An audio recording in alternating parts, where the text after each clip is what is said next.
तद्भिप्रबन्धितपदं मदनाभिरामं वृन्दारकेन्द्रमरुदं शशुमर्दिताङ्गं रक्षोविदार्यवरदं प्रणमामि रामम्। बुद्धिर्बलं यशोधैर्यं निर्भयत्वं मरोगता अजाड्यं वाक्पटुत्वं च हनोमत्स्मरणात् भवेत्। कामधेनुर्था पूर्वं सर्वाभीष्टफलप्रदा तथा कलो वादिराजः श्रीपादोऽभीष्टदः सताम्। श्रीमतो राघवेन्द्रस्य नमामि पदपङ्कजे कामिताशेषकल्याणकलनाकल्पपादपौ। श्रीराघवेन्द्रचित्तग्नं सारमात्रपदावदं दूरीकृतदुराचारं कृष्णाचार्य गुरुं भजे। आपादमूलिपर्यन्तं गुरूणामाकृतिं स्मरेत्येन विघ्नाः प्रणश्यन्ति सिद्ध्यन्ति च मनोरथाः। श्रीगुरुभ्यो नमः। ಪರಮ ಪವಿತ್ರವಾಗಿರತಕ್ಕಂತಹ ಶ್ರಾವಣ ಮಾಸದ ತೃತೀಯ ಇವತ್ತು ಮಧ್ಯಾರಾಧನೆ ಇಭರಾಮಪುರದ ಅಪ್ಪ ಅವರು ರಾಘವೇಂದ್ರ ಗುರು ಸಾರ್ವಭೌಮರು ತಾವು ಪೂರ್ವಜನ್ಮದಲ್ಲಿ ಪ್ರಹ್ಲಾದರಾಜರಾಗಿದ್ದಾಗ ನನ್ನ ಭಕ್ತರನ್ನೆಲ್ಲರನ್ನೂ ಕೂಡ ಮೋಕ್ಷಕ್ಕೆ ಕರೆದುಕೊಂಡು ಹೋಗ್ತೇನೆ, ಅಲ್ಲಿವರೆಗೂ ಮೋಕ್ಷಕ್ಕೆ ಬರಲ್ಲ ಅಂತ ನರಸಿಂಹದೇವರಿಗೆ ಹೇಳಿದ ಮಹಾ ಕರುಣಾಳುಗಳು. ಅಂತಹ ರಾಘವೇಂದ್ರ ಗುರು ಸಾರ್ವಭೌಮರನ್ನ ಸೇವೆ ಮಾಡುವುದಕ್ಕೋಸ್ಕರ ಮಂತ್ರಾಲಯ ಸುಕ್ಷೇತ್ರವಷ್ಟೇ ಅಲ್ಲದೇನೆ ಅನೇಕ ಕಡೆಗಳಲ್ಲಿ ಅವರ ಭಕ್ತಾದಿಗಳು ಅವತಾರ ಮಾಡತಕ್ಕವರಾದರು. ರಾಘವೇಂದ್ರ ಸ್ವಾಮಿಗಳವರನ್ನ ಅವರಿದ್ದಲ್ಲಿಗೇನೆ ಕರೆದಾಗ ಕರದಲ್ಲಿಗೆ ಬರುವ ರಾಯರು ಅಂತ ರಾಯರು ಅನೇಕ ಕ್ಷೇತ್ರಗಳಲ್ಲಿ ಮೃತ್ತಿಕಾ ವೃಂದಾವನ ಸನ್ನಿಧಾನದಿಂದ ನೆಲೆಗೊಂಡಿರ್ತಕ್ಕಂತಹವರಾಗಿದ್ದಾರೆ. ಈ ಮೃತ್ತಿಕಾ ವೃಂದಾವನ ಅನ್ನತಕ್ಕಂತಹ ಒಂದು ವಿಶಿಷ್ಟವಾದ ಒಂದು ಕಾರ್ಯ, ಅದು ನಾವು ರಾಘವೇಂದ್ರ ಸ್ವಾಮಿಗಳವರ ವೃಂದಾವನ ವಿಷಯದಲ್ಲಿ ಮಾತ್ರ ವ್ಯಾಪಕವಾಗಿ ನೋಡುತ್ತೇವೆ. ಎಲ್ಲಿ ನೋಡಿದರೂ ಕೂಡ ರಾಘವೇಂದ್ರ ಸ್ವಾಮಿಗಳವರ ಮಠ ಅಂತನ್ನುವುದು ಅಷ್ಟು ವ್ಯಾಪಕವಾಗಿ ಇರ್ತಕ್ಕಂಥದ್ದಾಗಿದೆ. ಕಾರಣ ಅದು ನರಸಿಂಹದೇವರ ಪರಮಾನುಗ್ರಹ, ಮೂಲರಾಮದೇವರ ಅನುಗ್ರಹ. ಹೇಗೆ ಮುಖ್ಯ ಪ್ರಾಣ ದೇವರು ಇಲ್ಲದೆ ಇರತಕ್ಕಂತಹ ಹಳ್ಳಿಯೇ ಇಲ್ಲ ಅಂತ ಒಂದು ಗಾದೆ ಇದೆಯೋ, ಹಳ್ಳಿಗೊಬ್ಬ ಹನುಮ ಅಂತ, ಹಾಗೆ ಊರಿಗೊಂದು ಮಠ ಅಂತ ರಾಘವೇಂದ್ರ ಮಠ ಅನ್ನುವಷ್ಟು ವ್ಯಾಪ್ತಿ ನಮ್ಮ ರಾಘವೇಂದ್ರ ಸ್ವಾಮಿಗಳವರಿಗೆ ಇವತ್ತು ಜಗತ್ತಿನಲ್ಲಿ ಸಕಲ ಮಾಧ್ವರು ಹೆಮ್ಮೆ ಪಡತಕ್ಕಂತಹ ವಿಷಯ ಅದು ರಾಘವೇಂದ್ರ ಸ್ವಾಮಿಗಳವರು. ಅಂತಹ ರಾಘವೇಂದ್ರ ಸ್ವಾಮಿಗಳವರ ಪರಮ ಭಕ್ತರು, ರಾಯರ ಅಂತರಂಗವನ್ನ ತಿಳಿದಿರತಕ್ಕಂತಹ ಮಹಾನುಭಾವರು ಇವತ್ತಿನ ಕಥಾನಾಯಕರಾದ ಇಭರಾಮಪುರದ ಅಪ್ಪ ಅವರು. ಆ ಹೆಸರೇ ಹೇಳುವಂತೆ ಇಭ ಅಂದ್ರ ಆನೆ, ಆನೆಯ ಮೇಲೆ ರಾಮದೇವರು ಮೆರವಣಿಗೆ ಬಂದಿರತಕ್ಕಂತಹ ಪವಿತ್ರವಾದ ಸ್ಥಳ. ಯಾವ ರಾಮದೇವರು ಮುಟ್ಟಿರ್ತಕ್ಕಂತಹ ಶಿಲೆಯನ್ನೇ ರಾಘವೇಂದ್ರ ಸ್ವಾಮಿಗಳವರು ತಮ್ಮ ವೃಂದಾವನಕ್ಕೆ ಆರಿಸಿಕೊಳ್ತಕ್ಕವರಾದರೋ ಅಂತಹ ರಾಮದೇವರು ಓಡಾಡಿದ ಜಾಗ ಇವತ್ತಿಗೂ ಆದವಾನಿಯಲ್ಲಿ ರಣಮಂಡಲ ಅಂತ ಒಂದು ವಿಶಿಷ್ಟವಾಗಿರತಕ್ಕಂತಹ ಕ್ಷೇತ್ರ ಇದೆ. ಆದವಾನಿ ಮಂಗರಾಯ ಅಂತ. ಅಲ್ಲೆಲ್ಲ ರಾಮದೇವರು ಓಡಾಡಿದ ಕ್ರೂಹಗಳನ್ನ ತೋರಿಸ್ತಾರೆ. ಸೀತಾತೀರ್ಥ ಮೊದಲಾದ ತೀರ್ಥಗಳಿದೆ, ತಾರಾತೀರ್ಥ ಮೊದಲಾದವುಗಳು. ಅಂತಹ ಪವಿತ್ರವಾದ ಕ್ಷೇತ್ರ ಯಾದವಗಿರಿ ಅಂತ ಕರೆಸಿಕೊಳ್ಳುವ ಆದವಾನಿ ಅಂದ್ರೆ ಸಮಗ್ರ ಆ ಪ್ರಾಂತ ಎಲ್ಲವೂ ಕೂಡ ರಾಮದೇವರು ಓಡಾಡಿದ ಜಾಗ. ಹಾಗೆ ಆ ರಾಮದೇವರು ಆನೆಯ ಮೇಲೆ ಮೆರವಣಿಗೆಗೆ ಬಂದಿರತಕ್ಕಂತಹ ಸ್ಥಳವೇ ಇಭರಾಮಪುರ ಎಂಬುದಾಗಿ ಕರೀತಾರೆ. ಅಂತಹ ಇಭರಾಮಪುರದಲ್ಲಿ ನೆಲೆಗೊಂಡಿರತಕ್ಕಂತಹ ಮಹಾ ತಪಸ್ವಿಗಳು ಇವತ್ತಿನ ಕಥಾನಾಯಕರಾದ ಅಪ್ಪ ಅವರು. ರಾಘವೇಂದ್ರ ಸ್ವಾಮಿಗಳವರನ್ನ ಸ್ತೋತ್ರ ಮಾಡುವಾಗ ಸುರಪುರದ ಆನಂದದಾಸರು ಒಂದು ಮಾತನ್ನು ಹೇಳ್ತಾರೆ, ಕರೆದರೆ ಬರಬಾರದೆ ಗುರುವರ. ಪ್ರಾರ್ಥನೆ ಮಾಡ್ತಾ ಇದ್ದೇನೆ ರಾಘವೇಂದ್ರ ಸ್ವಾಮಿಗಳವರೇ, ಕರೆದರೆ ಬರಬಾರದೆ ನೀವು ಅಂತ ಸ್ತೋತ್ರ ಮಾಡುತ್ತಿರುವಾಗ ರಾಘವೇಂದ್ರ ಸ್ವಾಮಿಗಳವರು ಅದಕ್ಕೂ ಒಂದು ಹಿನ್ನೆಲೆ ಇದೆ. ಸುರಪುರದ ಆನಂದದಾಸರು ಅಂದ್ರೆ ದೊಡ್ಡ ವಾಗ್ಗೇಯಕಾರರವರು. ಆ ಕಾಲದಲ್ಲಿ ಕರ್ನಾಟಕ ಶಾಸ್ತ್ರೀಯ ಸಂಗೀತವನ್ನ ಅಭ್ಯಾಸ ಮಾಡಿ ಸುರಪುರದಿಂದ ಸೀದಾ ಅವರು ಮೈಸೂರು ಸಂಸ್ಥಾನಕ್ಕೆ ಬಂದ ಒಂದು ಮನೆಯಲ್ಲಿ ವೀಣೆಯನ್ನು ನುಡಿಸ್ತಾ ಇರುವಾಗ ಮುಮ್ಮಡಿ ಕೃಷ್ಣರಾಜ ಒಡೆಯರ ಕಾಲ. ಮಹಾನುಭಾವ ಮುಮ್ಮಡಿ ಕೃಷ್ಣರಾಜ ಒಡೆಯರ ಸಾಮಾನ್ಯರಲ್ಲ. ಮತ್ತೀಗ ಶ್ರೀನಿವಾಸ ದೇವರ ಅನುಗ್ರಹದಿಂದ ಟಿಪ್ಪು ಸುಲ್ತಾನ್ ಅಂತಕ್ಕಂಥವನೇ ಮರಣ ಹೊಂದಿ ಇವತ್ತು ಒಡೆಯರ ಸಂಸ್ಥಾನಕ್ಕೆ ರಾಜ ಪರಂಪರೆ ಒದಗಿ ಬರುವುದಕ್ಕೆ ಮೊಟ್ಟ ಮೊದಲ ಕಾರಣನಾದವನು ಅಂದ್ರೆ ಮುಮ್ಮಡಿ ಕೃಷ್ಣರಾಜ ಒಡೆಯರ್. ಇವತ್ತಿಗೂ ಕೋಟೆಯಲ್ಲಿ ಖಿಲ್ಲೆ ಶ್ರೀನಿವಾಸ ದೇವರ ದೇವಸ್ಥಾನ ಅಂತಿದೆ. ಅಲ್ಲಿ ಕೆಂಪರಾಜಮ್ಮಣ್ಣಿಯವರು ಭಗವಂತನಲ್ಲಿ ಪ್ರಾರ್ಥನೆ ಮಾಡಿ ನಮ್ಮ ಸಂಸ್ಥಾನಕ್ಕೆ ಮರಳಿ ಈ ಒಂದು ಒದಗಿ ಬರ್ತಕ್ಕಂಥದ್ದಾಗಬೇಕು ವೈಭವ ಅಂತ ಪ್ರಾರ್ಥನೆ ಮಾಡಿದಾಗ ಶ್ರೀನಿವಾಸ ದೇವರ ಪ್ರತಿಷ್ಠೆ ಮಾಡುವುದೆಲ್ಲ ಆಗತ್ತೆ ಅಂತ, ಕೈಗೂಡುತ್ತೆ ಅಂತ ಅದನ್ನು ಹೇಳೋಣ. ಅದರಂತೆ ಶ್ರೀನಿವಾಸ ದೇವರ ಒಂದು ಪ್ರತಿಷ್ಠೆಯನ್ನ ಮಾಡಿರೋಣ. ಕೆಲವೇ ನಂತರ ದಿನಗಳಲ್ಲಿ ಟಿಪ್ಪು ಸುಲ್ತಾನ ಮರಣವನ್ನ ಹೊಂದೋಣ. ಕೃಷ್ಣರಾಜ ಒಡೆಯರು 7 ವರ್ಷದ ಬಾಲಕ ಪಾಪ. ಆ ಕಾಲದಲ್ಲಿ ಅವನಿಗೆ ಸಿಂಹಾಸನವನ್ನ ಏರ್ತಕ್ಕಂತಹ ಸೌಭಾಗ್ಯ, ಅದು ಎಂಥ ಸೌಭಾಗ್ಯ ಅದು. ಅಂತ ಕೃಷ್ಣರಾಜ ಒಡೆಯರೊಮ್ಮೆ ವಾಕಿಂಗ್ ಮಾಡ್ತಾ ಇರುವಾಗ ಅದ್ಭುತವಾದ ವೀಣಾವಾದನ ಕೇಳಿಸ್ತದೆ. ಯಾರು ಅಂತ ಹೇಳಿ ಕಳಿಸ್ತಾನೆ, ಯಾರು ಮಾಡ್ತಾ ಇರೋದು ಅಂತ. ಇಲ್ಲ, ದೊಡ್ಡ ವಾಗ್ಗೇಯಕಾರ ಬಂದಿದ್ದಾರೆ ಅಂತಂದಾಗ ಅವರ ಅರಮನೆಗೆ ಕರೆಸಿ ಅಭಿಷೇಕವನ್ನ ಮಾಡ್ತಾನೆ ಸುರಪುರದ ಆನಂದದಾಸರಿಗೆ. ಅಂಥ ದೊಡ್ಡ ವಾಗ್ಗೇಯಕಾರರು ಒಮ್ಮೆ ಸುರಪುರದ ಆನಂದದಾಸರು ಎಂಥವರು ಅಂತಂದ್ರೆ, ರಾಘವೇಂದ್ರ ಸ್ವಾಮಿಗಳವರ ದರ್ಶನ ಮಾಡಬೇಕು ಅಂತ ಪಾಪ ಮಂತ್ರಾಲಯ ಕ್ಷೇತ್ರಕ್ಕೆ ಬರ್ತಾ ಇದ್ದಾರೆ. ಬರುವಾಗ ತುಂಗಭದ್ರಾ ನದಿ ಉಕ್ಕಿ ಹರಿತಕ್ಕಂಥದ್ದಾಗಿದೆ. ಆ ಹರಿಯುವಾಗ ಅಂಬಿಗ ಅಂದ, ನಾನು ದೋಣಿ ಹಾಕಲ್ಲ ಅಂತಂದ, ತೆಪ್ಪವನ್ನ ಓಡಿಸಲ್ಲ ಅಂದ. ಇಲ್ಲ, ನಾನು ರಾಯರ ದರ್ಶನ ಮಾಡ್ಲೇಬೇಕು, ತೆಪ್ಪವನ್ನು ಹಾಕು ಅಂತಂದಾಗ, ಸ್ವಾಮಿ ನನಗೇನೋ ಈಜು ಬರುತ್ತೆ, ಹೋಗಿಬಿಡ್ತೇನೆ, ಪ್ರವಾಹದಲ್ಲಿ ಹೇಗೆ ಈಜಬೇಕು ಅಂತನ್ನುವ ಚಾಕಚಕ್ಯತೆ ನನಗೆ ಗೊತ್ತಿದೆ, ನಿಮ್ಮಿಷ್ಟ ಅಂದ. ರಾಯರಿದ್ದಾರಪ್ಪ ಅಂದರು. ಭವಸಮುದ್ರವನ್ನೇ ದಾಟಿಸ್ತಕ್ಕಂತಹ ರಾಘವೇಂದ್ರ ಸ್ವಾಮಿಗಳವರಿದೇನು ಮಹಾ ಅಂತಂತಾರೆ. ಗೋಪಾಲದಾಸರು ಒಂದು ಕಡೆ ಅಂತಾರೆ, ರಾಯರ ಮಹಿಮೆ ಎಂಥದ್ದು ಗೊತ್ತಾ, ಒಬ್ಬ ತಂದೆ ಒಬ್ಬ ಬಾಲಕ, ಒಬ್ಬ ಹುಡುಗ, ಅವರ ಮಗ, ತಂದೆ ಮಗ ಇದ್ದಾರೆ. ಮಗನಿಗೆ ಈಜು ಕಲಿಸಬೇಕು ಅಂತ ತಂದೆಗೊಂದು ಬಯಕೆ. ಆಗ ತಂದೆ ಏನ್ ಮಾಡ್ತಾನೆ, ಬಾರೋ ಈಜು ಕಲಿಸ್ತೇನೆ ಅಂತ ಕರ್ಕೊಂಡು ಹೋಗ್ತಾನೆ ಮಗನ್ನ. ಕರ್ಕೊಂಡು ಹೋಗಿ ಭೋರ್ ಕರಿತಕ್ಕಂತಹ ಆ ಯಾವ ನದಿಯಲ್ಲಿ ಆ ಮಗುವನ್ನ ಹಾಕಿಬಿಡ್ತಾನೆ. ತಂದೆ ಮಗುವನ್ನು ಹಾಕಿದಾಗ ಮಗನಿಗೆ ಆಶ್ಚರ್ಯ, ಪುಟ್ಟ ಹುಡುಗ ಅದು, ಆಶ್ಚರ್ಯ, ಅದು ವಿಲ ವಿಲ ವಿಲ ವಿಲ ಒದ್ದಾಡ್ತಾನೆ. ಅವನು ಮನಸ್ಸಿನಲ್ಲಿ ಒಂದು ಭಯ, ಇದೇಂತ ನಮ್ಮಪ್ಪ ಈಜು ಕಲಿಸ್ತೀನಿ ಅಂತ ಹೇಳಿ ನದಿಯಲ್ಲಿ ಹಾಕಿಬಿಟ್ಟಲ್ಲ, ನನ್ನ ಗತಿ ಏನು ಅಂತ. ನದಿಯಲ್ಲಿ ಹಾಕಿದಾಗ ಅವರಪ್ಪ ಮೇಲೆ ನಿಂತುಕೊಂಡು ದಡದಲ್ಲಿ ನಗ್ತಾ ಇರ್ತಾನೆ. ಅಲ್ಲರಿ, ಯಾರಾದ್ರೂ ಮಗನ್ನ ನದಿಯಾಗಿ ಹಾಕಿ ನಗತಾ ಇದ್ದಾನೆ ಅವರಪ್ಪ. ಯಾಕೆ ನಗತಾ ಇದ್ದಾನೆ ಅಂತಂದ್ರೆ, ಆ ಹುಡುಗನಿಗೆ ಗೊತ್ತಿಲ್ಲ, ಅವನು ಸುತ್ತಲೂ ಟೈರ್ ಕಟ್ಟಿಬಿಟ್ಟಿದ್ದೀನಿ ನಾನು, ಏನಾದ್ರೂ ಕೂಡ ಅವನು ತೇಲ್ಕೊಂಡು ಬರ್ತಾನೆ ಅಂತ ಅವರಪ್ಪನಿಗೆ ಗೊತ್ತಿದೆ. ಹಾಗೆ ಭಗವಂತ ನಮ್ಮನ್ನ ಸಂಸಾರ ಸಮುದ್ರದಲ್ಲಿ ಹಾಕಿ ಮೇಲೆ ನಿಂತುಕೊಂಡು ನಗತಾ ಇದ್ದಾನಂತ. ಯಾಕೆ ನಗತಾ ಇದ್ದಾನೆ? ರಾಘವೇಂದ್ರ ಸ್ವಾಮಿಗಳವರನ್ನು ಟೈರ್ ಕಟ್ಟಿಬಿಟ್ಟಿದ್ದಾನೆ ಎಲ್ಲರಿಗೂ ಕೂಡ.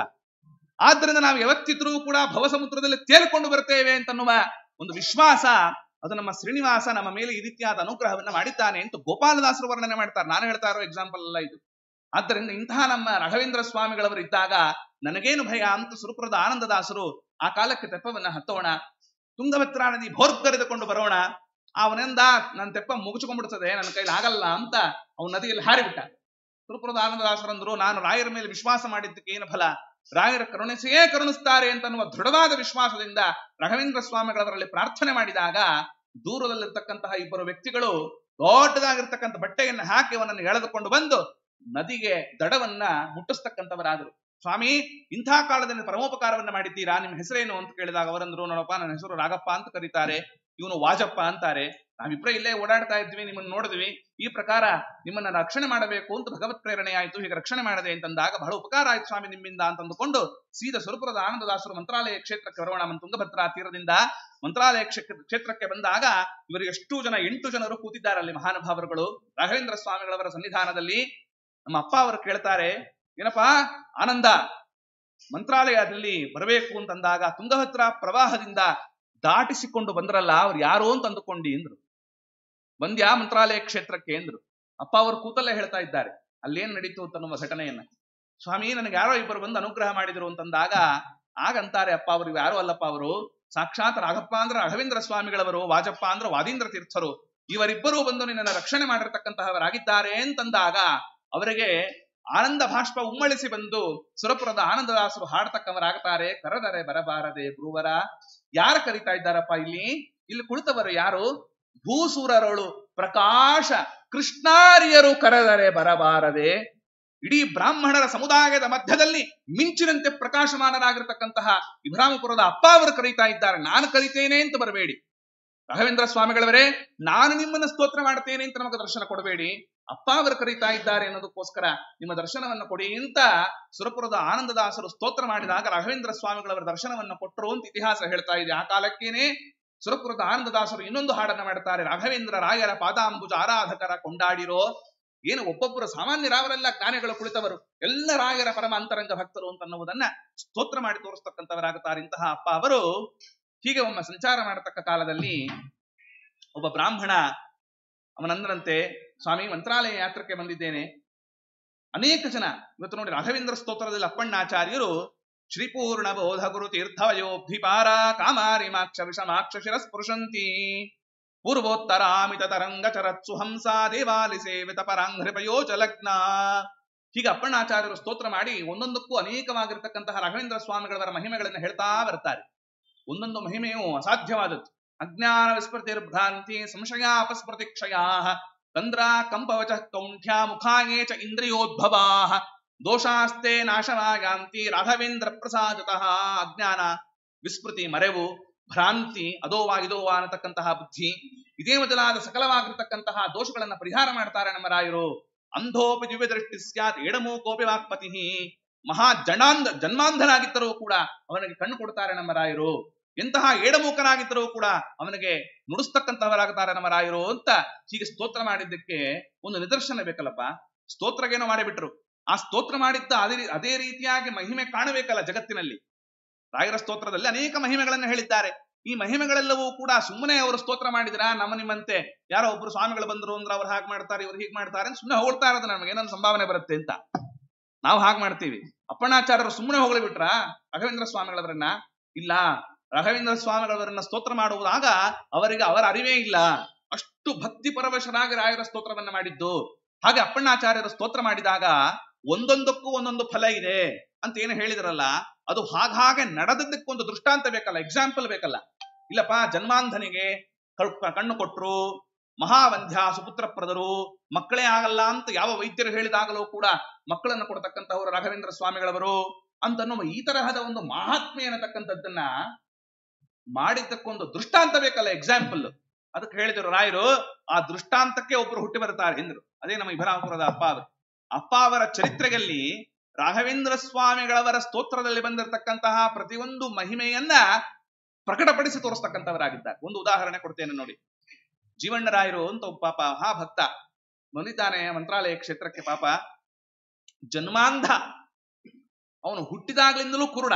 ಅಲ್ರಿ ಮಂತ್ರಾಲಯಕ್ಕೆ ಬಂದು ಏನ್ ಮಾಡ್ಬೇಕಾಗಿದೆ ಅಂದ್ರೆ, ಈಗ ಅವರಂದ್ರು ಮಂತ್ರಾಲಯ ಸುಕ್ಷೇತ್ರದಲ್ಲಿ ಓಡಾಡುವ ಭಕ್ತಾದಿಗಳ ಪಾದ ರೇಣುಗಳನ್ನು ನಾನು ಧಾರಣೆ ಮಾಡಿದರೆ ಸಾಕು, ರಾಯರ ದರ್ಶನವನ್ನು ಈ ಜನ್ಮದಲ್ಲಂತೂ ಮಾಡಕ್ಕಾಗ್ಲಿಲ್ಲ, ರಾಘವೇಂದ್ರ ಸ್ವಾಮಿಗಳವರ ಭಕ್ತರ ಪಾದ ಧೂಳಿಯನ್ನು ಹತ್ತುಕೊಳ್ತೇನೆ ಅಂತನ್ನುವ ಆ ಭಕ್ತಿ ಪರವಶತೆ ಆ ಜೀವಣ್ಣ ರಾಯರಿಗಿದೆ. ಬಂದಿದ್ದಾನೆ ಪಾಪ. ಬಂದಾಗ ಅಪ್ಪ ಅವರು ಕೇಳ್ತಾರೆ, ಯಾಕಪ್ಪ ಅಷ್ಟು ದುಃಖ ತಪ್ತರಾಗಿ ಒಂದು ಕಡೆ ಮೂಲೆಯಲ್ಲಿ ಕೂತು ಅಳ್ತಾ ಇದ್ದಂತೆ ಜೀವಣ್ಣರಾಯ. ಯಾಕೆ ಅಳ್ತಾ ಇದ್ದೀರಿ ನೀವು ಅಂತ ಕೇಳಿದ್ರು ಅಪ್ಪ ಅವರು. ಇಲ್ಲ ಸ್ವಾಮಿ, ಈ ಪ್ರಕಾರವಾಗಿ ನನಗೆ ಜನ್ಮಾಂಧನಾಗಿದ್ದೇನೆ, ಹುಟ್ಟು ಕುರುಡ, ರಾಘವೇಂದ್ರ ಸ್ವಾಮಿಗಳವರ ವೃಂದಾವನ ಹಾಗಿದೆ, ರಾಯರು ಹೀಗಿದ್ದಾರೆ ಹಾಗಿದ್ದಾರೆ ಅಂತೆಲ್ಲ ವರ್ಣನೆ ಮಾಡ್ತಾರೆ. ಭವ್ಯ ಸ್ವರೂಪೋ ಭವ ದುಃಖ ತುಲಾ, ಭವ್ಯವಾಗಿರತಕ್ಕಂತಹ ಸ್ವರೂಪವುಳ್ಳವರು ರಾಯರು ಅಂತ ಹೇಳ್ತಾರೆ. ಆದರೆ ರಾಘವೇಂದ್ರ ಸ್ವಾಮಿಗಳವರ ವೃಂದಾವನ ಸನ್ನಿಧಾನದ ದರ್ಶನ ಮಾಡುವ ಭಾಗ್ಯ ನನಗೆ ಇಲ್ಲ, ಏನು ಮಾಡ್ಲಿ ಅಂತಂದ. ಅಪ್ಪ ಅವರಂದ್ರು, ಯೋಚನೆ ಮಾಡಬೇಡಪ್ಪ ಅಂದ್ರು, ಒಂದು ಕಥೆ ಹೇಳ್ತೇನೆ ನಿಂಗೆ ಅಂತಾರೆ. ಏನದು? ಅಲ್ಲಪ್ಪ, ಹಿಂದೆ ಒಮ್ಮೆ ಕೃಷ್ಣ ಪರಮಾತ್ಮ ಧೃತರಾಷ್ಟ್ರನಿಗೆ ಕಣ್ಣು ಕೊಟ್ಟಿದ್ದ ನೆನಪಿದೆಯಾ ಅಂತಂದ್ರು. ವಿಶ್ವರೂಪವನ್ನು ತೋರಿಸಿಬಿಟ್ಟ. ಧೃತರಾಷ್ಟ್ರ ಏನು ಹುಟ್ಟು ಕುರುಡ, ಅವನು ಹುಟ್ಟು ಕುರುಡನಾಗಿರ್ತಕ್ಕಂಥ ಧೃತರಾಷ್ಟ್ರನಿಗೆ ಕೃಷ್ಣ ಪರಮಾತ್ಮ ನೋಡ ನನ್ನ ವಿಶ್ವರೂಪವನ್ನ ಅಂತ ವಿಶ್ವರೂಪವನ್ನ ತೋರಿಸಿದ್ದ ನೆನಪಿಲ್ವಾ ಅಂದ್ರು. ಸ್ವಾಮಿ, ಆ ಕಥೆಯನ್ನ ಕೇಳಿದ್ದೇನೆ ಅಂತಂದ. ಆ ಕಥೆಗೆ ಒಂದು ದೃಷ್ಟಾಂತವನ್ನು ನನಗೆ ಮಾಡಿ ತೋರಿಸ್ತೇನೆ ಅಂತ ಜೀವಣ್ಣರಾಯರನ್ನ ಕರೆದುಕೊಂಡು ಹೋಗಿ, ಕೃಷ್ಣಾರ್ಚಕರು ನಮ್ಮ ಅಪ್ಪ ಅವರು, ಕೃಷ್ಣೋತ್ಕೃಷ್ಟದಿಗ ಪೃಷ್ಟ ಕೃಷ್ಣಾಪತಿ ಪ್ರಿಯಂ ದೃಷ್ಟಾದೃಷ್ಟವರ ಪ್ರವಕ್ತಾರಂ ಕೃಷ್ಣಾಚಾರ್ಯ ಗುರುಂ ಭಜೆ. ಕೃಷ್ಣಾನುಗ್ರಹಕ್ಕೆ ಪಾತ್ರರಾಗಿರ್ತಕ್ಕಂತಹ ನಮ್ಮ ಅಪ್ಪ ಅವರು ಆ ಜೀವಣ್ಣರಾಯರನ್ನ ರಾಘವೇಂದ್ರ ಸ್ವಾಮಿಗಳ ವೃಂದಾವನವನ್ನು ಕರೆದುಕೊಂಡು ಹೋಗಿ ಒಂದು ಬೆನ್ನಿಗೆ ಕೊಟ್ಟರು. ನೋಡಪ್ಪ ರಾಯರನ್ನ ಅಂದ್ರು. ಜನ್ಮಾಂಧರಾಗಿರ್ತಕ್ಕಂತಹ ವ್ಯಕ್ತಿ ರಾಘವೇಂದ್ರ ಸ್ವಾಮಿಗಳವರ ವೃಂದಾವನ ಬರೀ ನೋಡಿದ್ದಷ್ಟೇ ಅಲ್ಲ, ಕಲ್ಲು ನೋಡ್ಲಿಲ್ಲ ಅವನು. ಕಲ್ಲು ನೋಡಿದ್ನ ವಿಜಯದಾಸರಂತಾರೆ ಅಲ್ವಾ, ಅಲವ ಬೋಧ ಮಿಕ್ಕಾದ ಸಾಂಶ ದೇವತೆಗಳು ಒಂದೊಂದು ರೂಪದಿಂದ ನಿತ್ಯ ನೆಲೆಯಾಗಿ ಇಪ್ಪರು. ಮಧ್ವಾಚಾರ್ಯರು, ಪದ್ಮನಾಭ ತೀರ್ಥರು, ನರಹರ ತೀರ್ಥರು, ಮಾಧವ ತೀರ್ಥರು, ಅಕ್ಷೋಭಿ ತೀರ್ಥರು, ಜಯತೀರ್ಥರು, ವಿದ್ಯಾಧಿರಾಜ ತೀರ್ಥರು, ಕವೀಂದ್ರ ತೀರ್ಥರು, ವಾಗೀಶ ತೀರ್ಥರು, ರಾಮಚಂದ್ರ ತೀರ್ಥರು, ವಿಭುಧೇಂದ್ರ ತೀರ್ಥರು, ಜಿತಾಮಿತ್ರ ತೀರ್ಥರು, ಬ್ರಹ್ಮಯಾವ ರಘುನಂದನ ತೀರ್ಥರು, ಸಮಗ್ರವಾಗಿರ್ತಕ್ಕಂತಹ ಪರಂಪರೆಯ ಯತಿವರೇಣ್ಯಗಳ ಮಹಿಮಾ ದರ್ಶನವನ್ನ ರಾಘವೇಂದ್ರ ಸ್ವಾಮಿಗಳವರ ವೃಂದಾವನ ಸನ್ನಿಧಾನದಲ್ಲಿ ಅತ್ಯದ್ಭುತವಾದ ರೀತಿಯಲ್ಲಿ ಜೀವಣ್ಣರಾಯರು ಕಣ್ತುಂಬಿಸಿಕೊಳ್ತಕ್ಕವರಾಗಿದ್ದಾರೆ. ಆಶ್ಚರ್ಯ, ಆನಂದ ಆಯ್ತವರಿಗೆ, ಆನಂದ ಭಾಷ್ಪ ಸುರಿತಕ್ಕಂಥದ್ದಾಗಿದೆ. ವಾದೀಂದ್ರ ತೀರ್ಥರ ದರ್ಶನವನ್ನು ಕೂಡ ಮಾಡಿದ್ರು. ಅಪ್ಪ ಅವರಲ್ಲಿ ಪ್ರಾರ್ಥನೆ ಮಾಡ್ತಾರೆ, ಅಪ್ಪ ಅವರೇ, ನೀವು ನನಗೆ ಕೃಷ್ಣನ ಒಂದು ದೃಷ್ಟಾಂತವನ್ನ ಕೊಟ್ರಿ. ಆ ಕೃಷ್ಣನ ದೃಷ್ಟಾಂತದಲ್ಲಿ ಒಂದು ಮುಂದುವರೆದಾಗ ಒಂದು ಕಥೆ ಇದೆ. ಏನದು ಅಂತಂದ್ರೆ, ಧೃತರಾಷ್ಟ್ರ ಬರೀ ಅಪ್ಪ ಕೃಷ್ಣನನ್ನ ದರ್ಶನ ಮಾಡಿ ಹಾಗೆ ಇರಲಿಲ್ಲ, ಒಂದು ಪ್ರಾರ್ಥನೆ ಮಾಡ್ತಾನೆ ಕೃಷ್ಣನಲ್ಲಿ. ಏನು ಪ್ರಾರ್ಥನೆ? ಪಿಧಾಯ ರೂಪಂ ಪುನರೇವ ತದ್ಧರಿರ್ ವೈಚಿತ್ರ ವೀರ್ಯೇಣ ಸಮರ್ಥಿತ ಪುನಃ ಕೃತ್ವಾಂಧಮೇವ ಪ್ರಯಯೋ ಸುಯೋಧನಂ ಸಹಾನುಗಂ ಪಾಪತಮಂ ಪ್ರಕಾಶ್ಯ. ಸಮರ್ಥಿತ ಪುನಃ ಮತ್ತೆ ಮತ್ತೆ ಪ್ರಾರ್ಥನೆ ಮಾಡ್ತಾನೆ ಧೃತರಾಷ್ಟ್ರ. ಕೃಷ್ಣ, ನಿನ್ನ ವಿಶ್ವರೂಪವನ್ನು ತೋರಿಸಿಬಿಟ್ಟು ನನಗೆ ಮತ್ತೆ ಈ ಕಣ್ಣುಗಳು ನನ್ನ ದುಷ್ಟನಾಗಿರ್ತಕ್ಕಂಥ ದುರ್ಯೋಧನನನ್ನು ನೋಡದಂತೆ ಮಾಡೋ, ಈ ವಿಶ್ವರೂಪವೇ ನನ್ನ ಕಣ್ಣಲ್ಲಿ ಯಾವಾಗಲೂ ಇರುವಂತೆ ಮಾಡು ಅಂತಂದ್ರು. ಕೃಷ್ಣ ಅಂದ, ತಥಾಸ್ತು, ನಿನಗೆ ಮತ್ತೆ ಹುಟ್ಟು ಕುರುಡನಾಗುವಂತೆಗೆ ಮಾಡ್ತೇನೆ, ನನ್ನ ರೂಪ ನೋಡಿದೆಯಲ್ಲ ಅದನ್ನೇ ಮನಸ್ಸಲ್ಲಿ ಇಟ್ಟುಕೋ. ಹಾಗೆ ಈ ಬ್ರಾಹ್ಮಣ ಕೇಳ್ತಾ ಇದ್ದಾನೆ, ಸ್ವಾಮಿ ನನಗೆ ಜನ್ಮಾಂಧನಾಗಿರ್ತಕ್ಕಂಥವನಿಗೆ ಕಣ್ಣು ಕೊಟ್ಟು ಬಿಟ್ರಿ, ನನ್ನ ಮತ್ತೆ ಕುರುಡನನ್ನಾಗಿ ಮಾಡಿಬಿಡಿ, ಲೌಕಿಕವಾಗಿರ್ತಕ್ಕಂಥ ಜಗತ್ತನ್ನು ನೋಡಲಾರೆ ನಾನು ಅಂತಂತಾನೆ. ರಾಯರನ್ನ ಕಣ್ತುಂಬಿಕೊಂಡಿದ್ದೇನೆ, ಅದನ್ನೇ ನನ್ನ ಮನಃಪಟಲದಲ್ಲಿ ಇಟ್ಟುಕೊಂಡು ಪದೇ ಪದೇ ಪದೇ ಪದೇ ರಾಯರ ಸ್ಮರಣೆಯನ್ನ ಮಾಡ್ತಾ ಜೀವವನ್ನ ಕಳೆದು ಬಿಡ್ತೇನೆ. ನೋಡಿ, ಕಣ್ಣು ಕೊಡೋದು ದೊಡ್ಡದಲ್ಲ, ಕಣ್ಣು ಕೊಟ್ಟು ಮತ್ತೆ ಕಣ್ಣು ತೆಗೆಯೋದು ಅಂದ್ರೆ ಅರ್ಥ ಏನು? ಅವನ ಪ್ರಾರ್ಥನೆಯಂತೆ.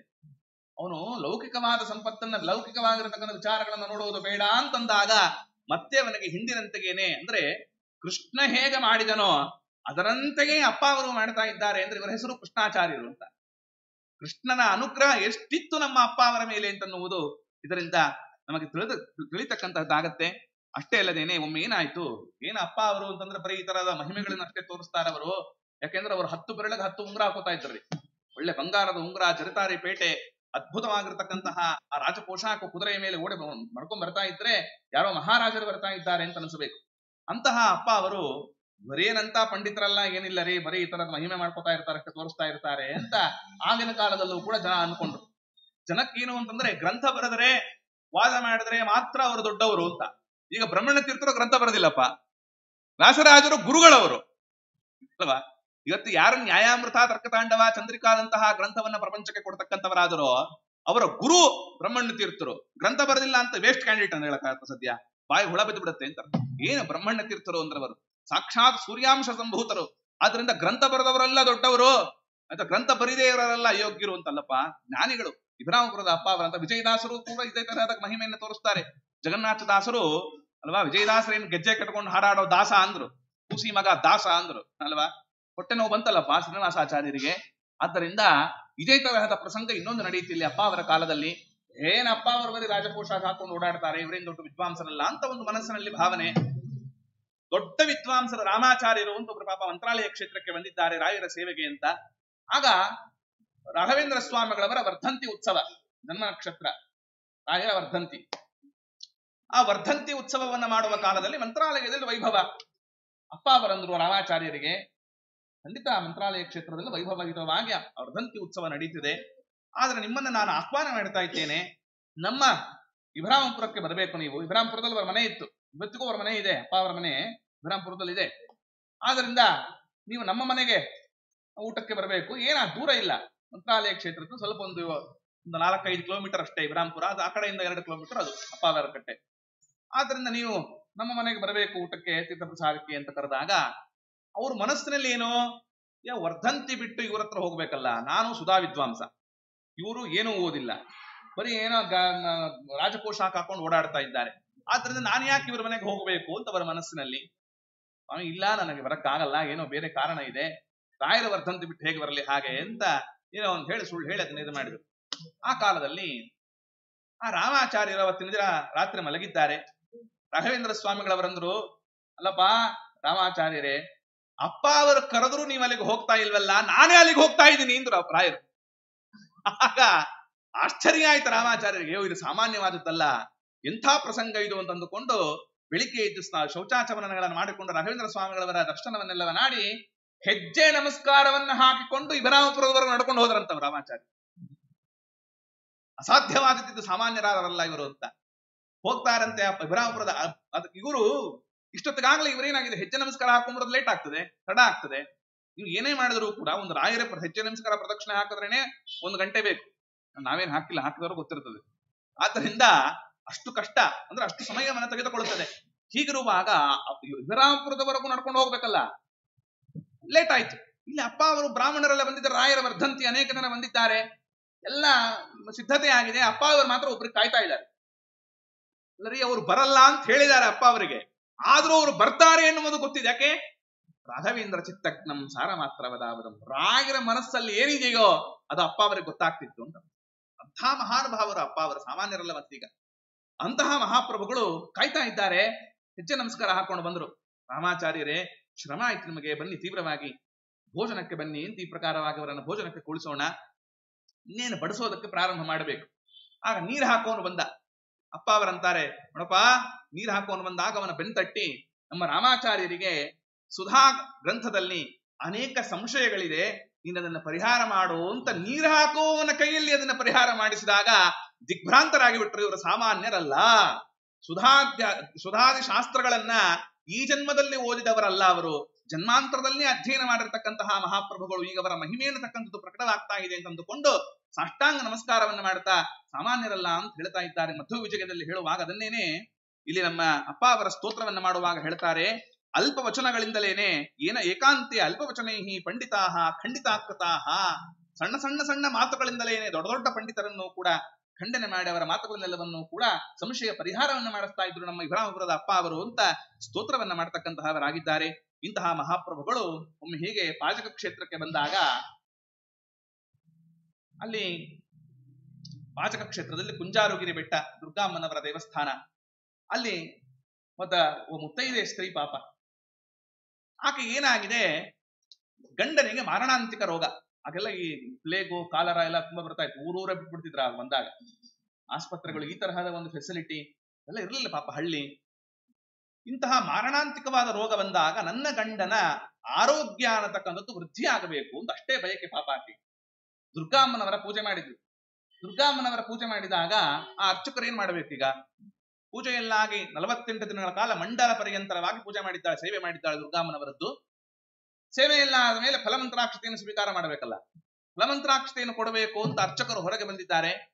ಅಲ್ಲಮ್ಮ ನಿನ್ನ ಸೇವೆ ಎಲ್ಲ ಪರಿಪೂರ್ಣ ಆಗಿದೆ, ದುರ್ಗಾಮ್ಮನವರು ಯಾವ ಯಾವ ಫಲವನ್ನು ಕೊಡ್ತಾರೆ ಅದನ್ನು ಸ್ವೀಕಾರ ಮಾಡು ಅಂತ ಆ ಅರ್ಚಕರು ಕೈಯಲ್ಲಿ ಫಲವನ್ನು ಕೊಟ್ಟು ಮಂತ್ರಾಕ್ಷತೆಯನ್ನು ಕೊಡೋಣ.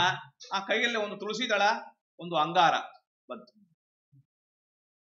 ಅವಳೇನ್ ಅನ್ಕೋಬೇಕೀಗ, ಅವಳು ಸೇವೆ ಮಾಡಿದ್ದಾತಕ್ಕೋಸ್ಕರ ಗಂಡನ ಆರೋಗ್ಯ ವೃದ್ಧಿ ಆಗಲಿ ಅಂತ, ಒಳ್ಳೇದಾಗಲಿ ಅಂತ, ಮಾರಣಾಂತಿಕವಾದ ರೋಗ ಬಂದಿದೆ ಅಂತ.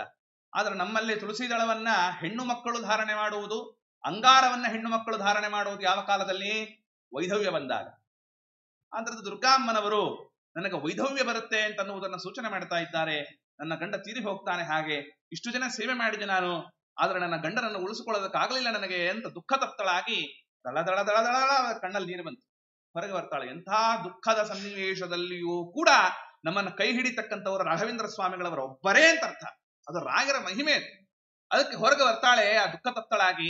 ಇವರು ಕಟ್ಟೆ ಮೇಲೆ ಕೂತಿದ್ರಲ್ಲಪ್ಪ ಮಹಾನುಭಾವರು, ಅಪ್ಪ ಅವರು, ಯಾಕಮ್ಮ ಅಳ್ತಾ ಇದ್ದೀಯಾ ಅಂದ್ರು. ಅವಾಗ್ಲೇ ಅವ್ರು ಬರ್ಬೇಕಾ, ದೈವ ಯೋಗ ಅಂತ ಅದನ್ನೇ ಅನ್ನೋದು. ಅಪ್ಪ ಅವ್ರು ಅಲ್ಲಿ ಯಾಕೆ ಬರ್ಬೇಕಾಗಿತ್ತು, ಆಗ್ಲೇ ಬರ್ಬೇಕೆ, ಕೂತಿದ್ದಾರೆ ಕಟ್ಟೆಯ ಮೇಲೆ, ಯಾಕಮ್ಮ ಅಳ್ತಾ ಇದ್ದೀಯಾ ಅಂದ್ರೆ, ಇಲ್ಲ ಇಲ್ಲ ಸ್ವಾಮಿ, ಆಯ್ತಾ, ಹೀಗೆ ದುರ್ಗಾಮ್ಮನವರ ಸೇವೆ ಮಾಡಿದೆ, ಅಂಗಾರ ತುಳಸಿ ದಳ ಬಂದಿದೆ, ನನಗೆ ವೈಧವ್ಯ ಸೂಚಕವಾದದ್ದು, ನನ್ನ ಗಂಡನಿಗೆ ಮಾರಣಾಂತಿಕವಾದ ರೋಗ ಬಂದಿದೆ ಹಾಗೆ ಅಂತ ಹೇಳಿದಾಗ ಅಪ್ಪ ಅವರಂತಾರೆ, ಯಾಕೆ ಯೋಚನೆ ಮಾಡ್ತೀಯಾ ಅಂತಾರೆ. ಅದಕ್ಕೆ ರಾಘವೇಂದ್ರ ಸ್ತೋತ್ರದಲ್ಲಿ ಒಂದು ಮಾತು ಬರ್ತದೆ, ಏನು ಗೊತ್ತಾ, ರಾಘವೇಂದ್ರ ಸ್ವಾಮಿಗಳವರ ದರ್ಶನ ತನಕ ಹೋಗಬೇಡಿ ಅಂತಾರೆ ಅಪ್ಪಣ್ಣಾಚಾರ್ಯರು. ರಾಯರ ದರ್ಶನದವರೆಗೂ ಯಾಕೆ ಹೋಗ್ತೀರಪ್ಪ ಅಲ್ವಾ, ರಾಘವೇಂದ್ರ ಸ್ವಾಮಿಗಳವರ ಭಕ್ತರ ದರ್ಶನ. ಅಪ್ಪಣ್ಣಾಚಾರ್ಯರಂತಾರೆ, ತದ್ದರ್ಶನ ದುರಿತ ಕಾನನ ದಾವಭೂತಂ. ರಾಘವೇಂದ್ರ ಸ್ವಾಮಿಗಳವರ ಭಕ್ತರ ದರ್ಶನವನ್ನು ಮಾಡಿದರೆ ಸಾಕು, ನಮ್ಮ ದುರಿತಗಳೆಂಬ ಅರಣ್ಯಕ್ಕೆ ಬೆಂಕಿಯ ಕಿಡಿ ಇದ್ದಂತೆ ನಮ್ಮ ರಾಘವೇಂದ್ರ ಸ್ವಾಮಿಗಳವರ ಭಕ್ತರು ಅಂತ ಅರ್ಥ. ಅಪ್ಪ ಅವರಂತಾರೆ, ಯಾಕೆ ಯೋಚನೆ ಮಾಡ್ತೀಯಮ್ಮ, ಆ ಅಂಗಾರವನ್ನ ಹಚ್ಚುವ ಒಳ್ಳೆ ಗಂಡು ಮಗು ಹುಟ್ಟುತ್ತಾನೆ, ತುಳಸಿ ಪೂಜೆಯನ್ನು ಮಾಡುವ ಒಳ್ಳೆ ಹೆಣ್ಣು ಮಗು ಹುಟ್ಟುತ್ತೆ ನನಗೆ, ಅದು ದುರ್ಗಾದೇವಿ ನನಗೆ ಮಾಡಿದ ಅನುಗ್ರಹವೇ ಹೊರತು ವೈಧವ್ಯ ದ್ಯೋತಕವಾದದ್ದು ಅಲ್ಲ ಅಂತನ್ನುವುದನ್ನು ಅಪ್ಪ ಅವರು ಹೇಳಿದಂತೆಯೇನೆ ರಾಘವೇಂದ್ರ ಸ್ವಾಮಿಗಳವರು ಈ ಪ್ರಕಾರವಾಗಿ ಮಾತನ್ನು ನಡೆಸ್ತಕ್ಕಂಥವರಾಗಿ ಬೇಲೂರಿನ ದಾಸರು ಅಂತ ಅವತಾರ ಮಾಡತಕ್ಕಂಥವರಾದರು. ಆ ಅಂಗಾರವನ್ನ ಹಚ್ಚುವ ಗಂಡು ಮಗು ಬೇಲೂರು ದಾಸರಾಗಿ ಅವತಾರ ಮಾಡಿದರು. ಅವರ ಮೊಮ್ಮಕ್ಕಳೇ ಬೇಲೂರಿನ ಕೇಶವದಾಸರು, ಕರ್ನಾಟಕ ಭಕ್ತ ವಿಜಯ ಅಂತೆಲ್ಲ ಬರೆದಿದ್ದಾರಲ್ಲ, ಆಯ್ತಾ, ಅವರೇ ನಮ್ಮ ತಾತನಿಗೆ ಅನುಗ್ರಹ ಮಾಡಿದ್ದಾರೆ ಅಪ್ಪ ಅವರು ಅಂತ ಬರೆದುಕೊಂಡಿದ್ದಾರೆ ಅಂತ ಅರ್ಥ. ಇಂತಹ ಮಹಿಮಾನ್ವಿತರು ನಮ್ಮ ಇಬ್ರಾಹಿಂಪುರದ ಅಪ್ಪ ಅವರು ಅಂತ ಅನ್ನುವುದನ್ನು ತೋರಿಸಿಕೊಡ್ತಾ ಇದ್ದಾರೆ. ಈ ತರಹದ ಸಿದ್ಧಿಯವರಿಗೆ ಯಾವ ರೀತಿಯಿಂದ ಆಗಿತ್ತು ಅಂತಂದ್ರೆ, ಒಮ್ಮೆ ಮೈಸೂರಿನ ಅರಮನೆಯಲ್ಲಿ ಮುಮ್ಮಡಿ ಕೃಷ್ಣರಾಜ ಒಡೆಯರ್, ಆತನ ಚರಿತ್ರೆಯನ್ನು ಹೇಳದೇ ಇದ್ರೆ ಇದು ಪೂರ್ಣ ಆಗೋದೇ ಇಲ್ಲ ಅಂತ ಅರ್ಥ. ಅಪ್ಪ ಅವರಿಗೂ ಕೃಷ್ಣರಾಜ ಒಡೆಯರಿಗೂ ಅಷ್ಟು ನಿಕಟವಾಗಿರ್ತಕ್ಕಂತಹ ಸಂಬಂಧ. ಅಷ್ಟೇ ಅಲ್ಲ, ಕೃಷ್ಣರಾಜ ಒಡೆಯರಿಗೂ ಸುಪ್ರಾಯದಾಸರು ಅಂತ ಒಬ್ಬರಿದ್ರು. ಮೊನ್ನೆ ಅವರ ಆರಾಧನೆ ಆಯ್ತು, ಮೈಸೂರಿನ ಸುಪ್ರಾಯದಾಸರು ಅಂತ, ಆಯ್ತಾ, ಶ್ರಾವಣ ಮಾಸದ ಪಾಡ್ಯ. ಏನು ಸಾಮಾನ್ಯ ವ್ಯಕ್ತಿತ್ವ ಅಲ್ಲ ಅವರದು ಸುಪ್ರಾಯದಾಸರು ಅಂತಂದ್ರೆ. ಇಡೀ ಭಾರತದಾದ್ಯಂತ ಸಂಚಾರವನ್ನ ಮಾಡಿ ಆಗಿನ ಕಾಲದ ರಾಜ ಮಹಾರಾಜಾದಿಗಳಿಂದ, ಆಯ್ತಾ, ಅವರು ಕೊಟ್ಟಿರತಕ್ಕಂತಹ ಗೌರವ ಸಮರ್ಪಣೆಯನ್ನು ಸ್ವೀಕಾರ ಮಾಡಿಕೊಂಡು ಬಂದ ಮಹಾನುಭಾವರು ದಿಗ್ಗಾವಿ ಶ್ರೀನಿವಾಸಾಚಾರ್ಯರು. ಆಯ್ತಾ, ಅವರೇ ಮತ್ತೆ ಮುಂದಿನ ಒಂದು ವಿಶೇಷವಾಗಿರತಕ್ಕಂಥ ಅನುಗ್ರಹಕ್ಕೆ ಪಾತ್ರರಾಗಿ ಸುಬ್ರಾಯಿದಾಸರಾಗಿ ಮೈಸೂರಿನಲ್ಲಿ ಅವತಾರ ಮಾಡಿದವರು. ಅವರಿಗೂ ಕೃಷ್ಣರಾಜ ಒಡೆಯರಿಗೂ ಅಷ್ಟು ನಿಕಟ ಸಂಪರ್ಕ. ಅದಕ್ಕೆ ಸುಬ್ರಾಯಿದಾಸರು ವೃಂದಾವನ ಮಾಡಿಸಿಕೊಂಡು ಅವರು ಯತಿಗಳಾದರು. ಆಮೇಲೆ ಗೋಪಾಲ ಒಡೆಯರಾದರು, ವೃಂದಾವನ ಪ್ರವೇಶ ಮಾಡಿದರು. ಯಾರು? ಸುಬ್ರಾಯಿದಾಸರು. ಕೃಷ್ಣರಾಜ ಒಡೆಯರ್ ಹೇಳ್ತಾನೆ, ವಾಸ್ತವಿಕವಾಗಿ ಅವ್ರಿಗೇನು ವೃಂದಾವನ ಅಂತ ಮಾಡಬೇಕು ಅಂತೇನಿಲ್ಲ ರಾಜರುಗಳಿಗೆ, ನನಗೂ ಕೂಡ ಗೋಪಾಲ ಒಡೆಯರಂತಾನೆ ವೃಂದಾವನ ಮಾಡಿಸಬೇಕು ಅಂತ ಹೇಳಿ ಹೋಗಿದ್ದ. ಆದ್ರಿಂದ ಇಬ್ಬರದು ಒಂದೇ ತರ ವೃಂದಾವನ ಇದೆ. ಅಷ್ಟು ಮಾಧ್ವರಿಗೂ ಕೃಷ್ಣರಾಜ ಒಡೆಯರಿಗೂ ಅಷ್ಟು ನಿಕಟ ಸಂಪರ್ಕ. ಅಂತಹ ಕೃಷ್ಣರಾಜ ಒಡೆಯರು ಆಯ್ತಾ, ಅಪ್ಪ ಅವರನ್ನ ಏನೋ ಅಪ್ಪ ಅವರು ಅಂತ ಬಂದಿದ್ದಾರೆ ಅಂತ ಅಂದುಕೊಂಡು ಅವರ ಮಹಿಮೆ ಅಂತಕ್ಕಂತ ತಿಳಿಯಬೇಕಲ್ಲ. ಆಯ್ತಾ, ಇವರ ಕಟ್ಟೆ ಮನೆಯಲ್ಲಿ ಎಳೆದುಕೊಂಡಿದ್ರು ನಮ್ಮ ಇಬ್ರಾಹಿಂಪುರದ ಅಪ್ಪ ಅವರು. ರಾಜ ಬಂದ. ಆ ರಾಜನಿಗೆ ಆತನ ಜನ್ಮಾಂತರದ ವಿಷಯವನ್ನೆಲ್ಲವನ್ನು ಕೂಡ ತಿಳಿಸಿಕೊಡ್ತಾ ಇದ್ದಾರೆ ನಮ್ಮ ಅಪ್ಪ ಅವರು. ನೀನು ಸಾಮಾನ್ಯನಾದವನಲ್ಲಪ್ಪ, ನೀನ್ ಯಾಕೆ ರಾಜನಾಗಿ ಬಂದಿತ್ತು ವಿಷಯ ಗೊತ್ತಿದೆ ನಿನಗೆ ಅಂತಾರೆ. ಆಯ್ತಾ, ಏನದು ಅಂತಂದ್ರೆ, ಇಲ್ಲ ನಿನ್ನ ಹಿಂದೆ ಶ್ರೀನಿವಾಸಾಚಾರ್ಯ ಅಂತ ನಮ್ಮ ಹೆಸರಿನಿಂದ ಸೇವೆ ಶ್ರೀನಿವಾಸಾಚಾರ್ಯರು ಅಂತ ನಿಮ್ಮ ಹೆಸರು. ತಿರುಪತಿಗೆ ಶ್ರೀನಿವಾಸನ ಸೇವೆಯನ್ನ ಮಾಡತಕ್ಕಂತಹವರಾಗಿದ್ದಿ. ಪ್ರತಿನಿತ್ಯ ಹೂವನ್ನು ನಿರ್ಮಾಲ್ಯವನ್ನು ತೆಗೆದುಕೊಂಡು ಹೋಗಿ ಹಾಕೋದು, ಮತ್ತೆ ಹೂವನ್ನು ತಂದು ಕೊಡೋದು ಶ್ರೀನಿವಾಸ ದೇವರಿಗೆ. ಇಷ್ಟೇ ಕೆಲಸ ನಿಂದು. ಆಗ ನಿರ್ಮಾಲ್ಯವನ್ನು ತೆಗೆದುಕೊಡುವಾಗ ಅರ್ಚಕರು ಶ್ರೀನಿವಾಸ ದೇವರ ರಾಜಮುದ್ರಕ್ಕೆ ನಿನ್ ಕೈಯಲ್ಲಿ ಕೊಟ್ಬಿಟ್ಟಿದ್ರು. ಏನ್ ಮಾಡ್ಬೇಕೀಗ? ಆದ್ರೆ ನೀನೇನ್ ಮಾಡಿದಿ? ಪ್ರಾಮಾಣಿಕವಾಗಿ ನಾವಾದ್ರೆ ಒಂದು ಶ್ರೀನಿವಾಸ ದೇವರ ಉಂಗುರ ಸದ್ಯ ಮನೆಗೆ ಜೀವನನೇ ಸೆಟ್ಲ್ ಆಗೋಯ್ತು ಅಂತ ಮನೆಗೆ ಹೊರಡ್ತಾ ಇತ್ತು ನಾವು. ಆದ್ರೆ ಸೇವೆ ಶ್ರೀನಿವಾಸಾಚಾರ್ಯರು ಇವರೇನ್ ಮಾಡಿದ್ರು? ಹಾಗೆಲ್ಲ ಮಾಡಬಾರದು, ಭಗವಂತನ ರಾಜಮುದ್ರಿಕೆ ಇದು ಅಂತ ವಾಪಸ್ ಕೊಡೋದಕ್ಕೆ ಬಂದಿದ್ದಾರೆ. ಆ ಅರ್ಚಕರು ವಾಪಸ್ ಎಸ್ಕೊಂಡ್ಬಿಟ್ರು ಅದನ್ನ. ಪ್ರಾಮಾಣಿಕ ಇದೆಯಪ್ಪ ನೀನು ಅಂತ ವಾಪಸ್ ಎಸ್ಕೊಂಡ್ರು. ಆ ಅರ್ಚಕರ ಸ್ವಪ್ನ ಆಯ್ತು. ಏನಪ್ಪಾ ಅರ್ಚಕರೇ, ಮುಂದಿನ ಜನ್ಮದಲ್ಲಿ ಅವನಿಗೆ ರಾಜನಾಗುವ ಯೋಗ ಇದೆ, ನಾನೇ ಅವನಿಗೆ ಅನುಗ್ರಹ ಮಾಡಿಕೊಟ್ಟಿದ್ದು, ನೀನ್ ಯಾಕೆ ವಾಪಸ್ ತಗೊಂಡಿ? ಸರಿ ಎಂದ ಅರ್ಚಕ. ಇನ್ನೇನು ಶ್ರೀನಿವಾಸ ದೇವರು ಹೇಳಿದ್ ಕೊಡದೇ ಇರಕ್ಕಾಗತ್ತ? ಆದ್ರಿಂದ ಆ ಉಂಗುರವನ್ನ ಮತ್ತೆ ಮರುದಿನ ಸೇವೆ ಶ್ರೀನಿವಾಸಾಚಾರ್ಯರಿಗೆ ಕೊಡೋಣ. ಅದೇ ಶ್ರೀನಿವಾಸಾಚಾರ್ಯರೇ ಮುಂದಿನ ಜನ್ಮದಲ್ಲಿ ಅದಕ್ಕೆ ಹೇಳಿದ್ ನಾನು, ಕಿಲ್ಲೆ ಶ್ರೀನಿವಾಸನನ್ನ ಪ್ರತಿಷ್ಠೆ ಮಾಡಿದ ಮೇಲೆ ಶ್ರೀನಿವಾಸ ದೇವರ ಅನುಗ್ರಹದಿಂದ ರಾಜ ಪದವಿಗೆ ದೊರಕಿದ್ದು ಅಂತ ಅರ್ಥ. ಮುಂದಿನ ಜನ್ಮದಲ್ಲೂ ಶ್ರೀನಿವಾಸನ ಅನುಗ್ರಹ, ಈ ಜನ್ಮದಲ್ಲೂ ಶ್ರೀನಿವಾಸನ ಅನುಗ್ರಹ. ಆದ್ರಿಂದ ನಿಮ್ಗೆ ಅನುಗ್ರಹ ಆಗಿದೆಯಪ್ಪ, ಸಾಮಾನ್ಯನಾದವನಲ್ಲ ನೀನು ಅಂತಂದ್ರು. ನೀವ್ ಹೇಳ್ತಾ ಇರೋದೆಲ್ಲ ಸರಿ ಅಂತ ನನಗೆ ಹೆಂಗ್ ಗೊತ್ತಾಗ್ಬೇಕೀಗ? ಅಪ್ಪ ಅವ್ರು ಹೇಳ್ತಾ ಇರೋದು ನೀವೇನೋ ಕಥೆ ಹೇಳ್ತೀರಪ್ಪ. ನೋಡ, ಅದಕ್ಕೊಂದು ದೃಷ್ಟಾಂತ ಆಯ್ತು, ಅದಕ್ಕೊಂದು ಕಥೆ ನಡೀತು. ಏನು ಅಂದ್ರೆ, ಕೃಷ್ಣರಾಜ ಒಡೆಯರ ಮೈಸೂರಿನ ಸಂಸ್ಥಾನಕ್ಕೆ ಒಬ್ಬ ಜ್ಯೋತಿಷ್ಕ ಬಂದಿದ್ದ. ಹಸ್ತ ಸಾಮುದ್ರಿಕ ನೋಡ ಜ್ಯೋತಿಷ್ಕ ಬಂದಾಗ ಇವರು ಎಲ್ಲಾರನ್ನು ಪರೀಕ್ಷೆ ಮಾಡಬೇಕು ಅಂತ ಏನ್ ಮಾಡಿದ್ರು, ನಾನು ಪರೀಕ್ಷೆ ಮಾಡೋಣ ಜ್ಯೋತಿಷ್ಕನನ್ನ ಅಂತ ಕೃಷ್ಣರಾಜ ಒಡೆಯರ್ ಮಾರು ವೇಷದಲ್ಲಿ ಆ ಹಸ್ತ ಸಾಮುದ್ರಿಕ ಶಾಸ್ತ್ರದ ಹತ್ರ ಹೋದ್ರು. ಆಗೆಲ್ಲ ದೊಡ್ಡ ದೊಡ್ಡ ಪಂಡಿತರು ಈ ರೋಡ್ ಬೀದಿಲಿ ಇರ್ತಾರಲ್ಲ, ಹಸ್ತ ಸಾಮುದ್ರಿಕ ಹೇಳ್ತೀವಿ, ಆ ತರದವ್ರಲ್ಲ. ಆಗಲ್ಲ, ದೊಡ್ಡ ದೊಡ್ಡ ಜ್ಯೋತಿಷ್ಕ ವಿದ್ವಾಂಸರು. ನೆನಪುಗಳು ಅಂತ ಒಂದು ಪುಸ್ತಕ ಇದೆ. ಈ ದೊಡ್ಡ ವಾಗ್ಗೇಯಕಾರರು ಮೈಸೂರು ವಾಸುದೇವಾಚಾರ್ಯರು ಅಂತ ಇದ್ದಾರಲ್ಲ, ಅವ್ರ ಕೃತಿಗಳೆಲ್ಲ ಕರ್ನಾಟಕ ಶಾಸ್ತ್ರೀಯ ಸಂಗೀತ ಓದೋದವ್ರಿಗೆ ಗೊತ್ತಿರ್ತದೆ. ಆ ವಾಸುದೇವಾಚಾರ್ಯರು ಒಂದು ಪುಸ್ತಕ ಬರೆದಿದ್ದಾರೆ, ನೆನಪುಗಳು ಅಂತ. ಯಾಕಂದ್ರೆ ಅವರ ಚಿಕ್ಕವರಿದ್ದಾಗ ಕೇಳಿರ್ತಕ್ಕಂಥ ಕಥೆಗಳನ್ನೆಲ್ಲ ದಾಖಲೆ ಮಾಡಿದ್ದಾರೆ. ಅದರಲ್ಲಿ ಈ ದಾಖಲೆ ಬಂದಿದೆ. ಆಯ್ತಾ, ಅವ್ರು ಹೇಳ್ತಾರೆ, ಈ ಕೃಷ್ಣರಾಜ ಒಡೆಯರ್ ಹಸ್ತ ಸಾಮುದ್ರಿಕ ಶಾಸ್ತ್ರ ಓದಿ ನೋಡ್ಬೇಕು ಅಂತ ಅವನ ಹತ್ರ ಹೋದ್ರು ಮಾರುವೇಷದಲ್ಲಿ. ಅವನಂದ, ಕೈ ನೋಡ್ದ. ಅವ್ನು ಸುತ್ತಮುತ್ತಲಿಗೆ ಇಬ್ಬರನ್ನ ಸೇವಕರನ್ನ ಕರ್ಕೊಂಡು ಹೋಗಿದ್ರು ಇವರು. ನೀವು ಬರ್ರ ನೋಡೋಣ ಅಂತ. ಅವ್ನು ನೋಡ್ದ, ಇದು ಕಟ್ಟಿಗೆ ಮಾರೋರ್ ಕೈ ಇದೆಯಲ್ಲ ಅಂದ. ನಿನ್ನ ಯೋಗದಂತೆ ಹಸ್ತ ಸಾಮುದ್ರಿಕ ಶಾಸ್ತ್ರದಂತೆ ನೀನ್ ಕಟ್ಟಿಗೆ ಮಾರಕ್ ಹೋಗ್ಬೇಕಾಗಿತ್ತು, ಆಯ್ತಾ, ನೀನ್ ಇಲ್ಲಿ ಬಂದಿದ್ಯಾ ಅಂತಂದ್ರು. ಕರೆಕ್ಟಾ ಅಂದ ಅವನು. ಕೃಷ್ಣರಾಜ ಒಡೆಯರ್ ಮನಸ್ಸಲ್ಲಿ ನಕ್ಕೊಂಡ್ರು. ನಾನು ಸಂಸ್ಥಾನಕ್ಕೆ ಒಡೆಯ, ನಾನು ನನ್ ಕಟ್ಟಿಗೆ ಮಾರೋನು ಅಂತಾನಲ್ಲ ಇವನ್ಗೇನ್ ಸಾಮುದ್ರಿಕ ಶಾಸ್ತ್ರ ಗೊತ್ತಿದೆ ಅಂತ ಅನ್ಕೊಂಡು ಮನೆಗೆ ಬಂದ. ಏನ್ ಹೇಳಲಿಲ್ಲ ಅಲ್ಲಿ. ಮರುದಿನ ಏನ್ ಮಾಡ್ದ, ಅವನು ಎಲ್ಲ ಪಬ್ಲಿಕ್ ಅಲ್ಲಿ ಅವಮಾನ ಮಾಡೋಣ ಅವನಿಗೆ ಅಂತ. ಯಾಕಂದ್ರೆ ಇಂಥವರೆಲ್ಲ ಈ ತರದ ಮೋಸ ಮಾಡಬಾರದು ಅಂತ ಅಂದುಕೊಂಡು ಆ ಹಸ್ತ ಸಾಮುದ್ರಿಕ ಶಾಸ್ತ್ರವನ್ನ ಅರಮನೆಗೆ ಕರೆಸಿದಾಗಲೇನೆ ಅವನು ಬರ್ತಾನೆ. ಎಲ್ಲರ ಸಭಾಸದರ ಮಧ್ಯದಲ್ಲಿ ಕೈ ತೋರಿಸ್ದ ಕೃಷ್ಣರಾಜ ಒಡೆಯರ್. ಆ ಜ್ಯೋತಿಷ್ಕೇನ್ ಸಾಮಾನ್ಯ ಉಪ್ಪಿಟ್ಟು ಕಾಫಿಯವನಲ್ಲ ಅವನು. ಅವನಂದ, ಈ ಕೈ ನೆನ್ನೆನೆ ನೋಡದ್ನಲ್ಲ ಅಂದ. ನೆನ್ನೆನೆ ನೋಡದ್ನಲ್ಲಪ್ಪ, ಎಷ್ಟು ಜನರ ಕೈ ನೋಡಿರ್ಬೇಡ ಅವನು, ಇವನ್ ಕೈ ಗೊತ್ತಿದೆ ಅವನಿಗೆ. ಈ ಕೈ ನೆನ್ನೆನೆ ನೋಡಿದೀನಿ, ಕಟ್ಟಿಗೆ ಮಾರೋರ್ ಕೈ ಇಂದ. ಅಲ್ಲಯ್ಯ, ಪ್ರತ್ಯಕ್ಷಕ್ಕೆ ವಿರೋಧ ಮಾತಾಡ್ತಾ ಇದೀಯಾ? ನಾನು ರಾಜ ಕೂತಿದ್ದೀನಿ ಸಂಸ್ಥಾನದಲ್ಲಿ, ಕಟ್ಟಿಗೆ ಮಾರೋನು ಅಂತಂತೀಯಲ್ಲ ನೀನು ಅಂದ್ರು. ಅಯ್ಯೋ, ನಿನ್ನ ಯೋಗದಂತ ಕಟ್ಟಿಗೆ ಮಾರೋನು ಆಗಬೇಕಾಗಿತ್ತು, ಆಯ್ತಾ, ನಿನಗೇನಾಗಿದೆ ತೋರಿಸ್ತೀನಿ ನೋಡು ಅಂತ ಒಂದು ಮೇಣದ ಮುದ್ದೆಯನ್ನು ತೆಗೆದುಕೊಂಡು ಬಾ ಅಂದ. ಆ ಮೇಣದ ಮುದ್ದೆಯನ್ನ ಕೃಷ್ಣರಾಜ ಒಡೆಯರ್ ಹಲ್ಲಿನ ಮೇಲೆ ಒತ್ತಿದಾಗ ಆತನ ಹಲ್ಲುಗಳಲ್ಲಿ ಶಂಖಚಕ್ರಗಳು ಮೂಡಿತ್ತು. ಆದ್ದರಿಂದ ಯಾವುದು ಭಗವಂತನ ಅನುಗ್ರಹದಿಂದ ನೀನು ಕಟ್ಟಿಗೆ ಮಾರುವ ಕೈಯನ್ನ ಕಟ್ಟಿಗೆ ಮಾರತಕ್ಕಂತಹ ಯೋಗ ತಪ್ಪಿ ಇವತ್ತು ರಾಜನಾಗುವ ಯೋಗ ಬಂದಿದೆ, ಅದಕ್ಕೆ ಆ ಶ್ರೀನಿವಾಸ ದೇವರ ಅನುಗ್ರಹ ಕಾರಣ ಅಂತನ್ನುವ ವಿಷಯ ಆವಾಗ ಮನೆಗೆ ಯೋಚನೆ, ಓಹೋ ಅಪ್ಪ ಅವರು ಹೇಳಿದ್ದು ತಪ್ಪಲ್ಲ ನೋಡಿ. ಭಗವಂತ ಯಾವ ತರಹದಲ್ಲಿ ದೈವ ಯೋಗವನ್ನ ಕೂಡಿಸ್ತಾ ಇರ್ತಾನೆ. ಯಾಕಂದ್ರೆ ಅವರಂತಾರೆ, ಹಾಗಾದ್ರೆ ನನಗೊಂದು ಪ್ರತೀಕ ಬೇಕಲ್ಲ, ನೀವು ಹೇಳಿದ್ ಸತ್ಯ ಅಂತನ್ನುವುದಕ್ಕೆ ಒಂದು ಏನಾದ್ರೂ ನಡೀಬೇಕಲ್ಲ ಘಟನೆ ಅಂತಂದಾಗ ಕೃಷ್ಣರಾಜ ಒಡೆಯರ ಅಪ್ಪ ಅವರನ್ನ ತಮ್ಮ ಅರಮನೆಗೆ ಬರಮಾಡಿಕೊಳ್ಳುತ್ತಾನೆ. ನಮ್ಮ ಅರಮನೆಯಲ್ಲಿ ಒಂದು ಪಿಶಾಚಿ ಕೂತಿದೆ, ಎಷ್ಟು ದಿನ ಆದ್ರೂ ಹೋಗ್ತಾ ಇಲ್ಲ, ಆ ಪಿಶಾಚಿಗೆಯನ್ನು ಓಡಿಸಿಬಿಡಿ, ನನಗೆ ಇನ್ನಷ್ಟು ನಂಬಿಕೆ ಸಿಗುತ್ತೆ ಅಂತ. ಈ ಸುಗ್ರೀವ ರಾಮದೇವರ ಮೇಲೆ ಬೇಕಾದಷ್ಟು ಇದು ಮಾಡೋದ್ನಲ್ಲ, ತಾಳ ವೃಕ್ಷ ಇದು ಮಾಡು ಅಂದ, ಆಯ್ತಾ, ಅವನು ಯಾರು ದುಂದುಬಿ ಅನ್ನುವ ಅಸುರನ ಶರೀರವನ್ನ ಎತ್ತಾಕು ಅಂದ, ನಾನು 108 ಮಾಡ್ದ, ಆಯ್ತಾ. ಹಾಗೆ ಇವರು ಸ್ವಾಮಿ ಇದೊಂದು ಮಾಡಿಬಿಡಿ ಅಂದ್ರು. ಅಯ್ಯೋ ಅದಕ್ಕೆ ಯಾಕ ಪಾಪ ಅರಮನೆಗೆ ಅಂದ್ರು. ಅರಮನೆಗೆ ಹೋಗ್ತಕ್ಕವರಾಗಿದ್ದಾರೆ ಯಾರು, ನಮ್ಮ ಅಪ್ಪ ಅವರು. ಅರಮನೆಗೆ ಹೋದವರೇನೆ, ಅವರು ಸುಮ್ಮನೆ ಕಾಲಿಟ್ರೆ ಸಾಕು, ಯಾವ ಪಿಶಾಚಿ ಇರುತ್ತಲ್ಲ ಸದ್ಯ, ಅಪ್ಪ ಅವರು ಅವ್ರ ಹೆಸರು ಹೇಳಿದ್ರೆ ಸಾಕು, ಅದರಿಂದ ಅವ್ರು ಕಾಲಿಟ್ಟ ತಕ್ಷಣ ಪಿಶಾಚಿ ಎಲ್ಲ ಓಡಿ ಹೋಯಿತು ಅಂತಾರೆ. ಆ ಪಿಶಾಚಿ ಓಡು ಹೋಗತಕ್ಕಂತಹ ಸಾಮರ್ಥ್ಯ ಅಪ್ಪ ಅವರಲ್ಲಿ ಹೇಗೆ ಬಂತು ಅಂತನ್ನುವುದನ್ನು ತೋರಿಸಿಕೊಡ್ತಾರೆ.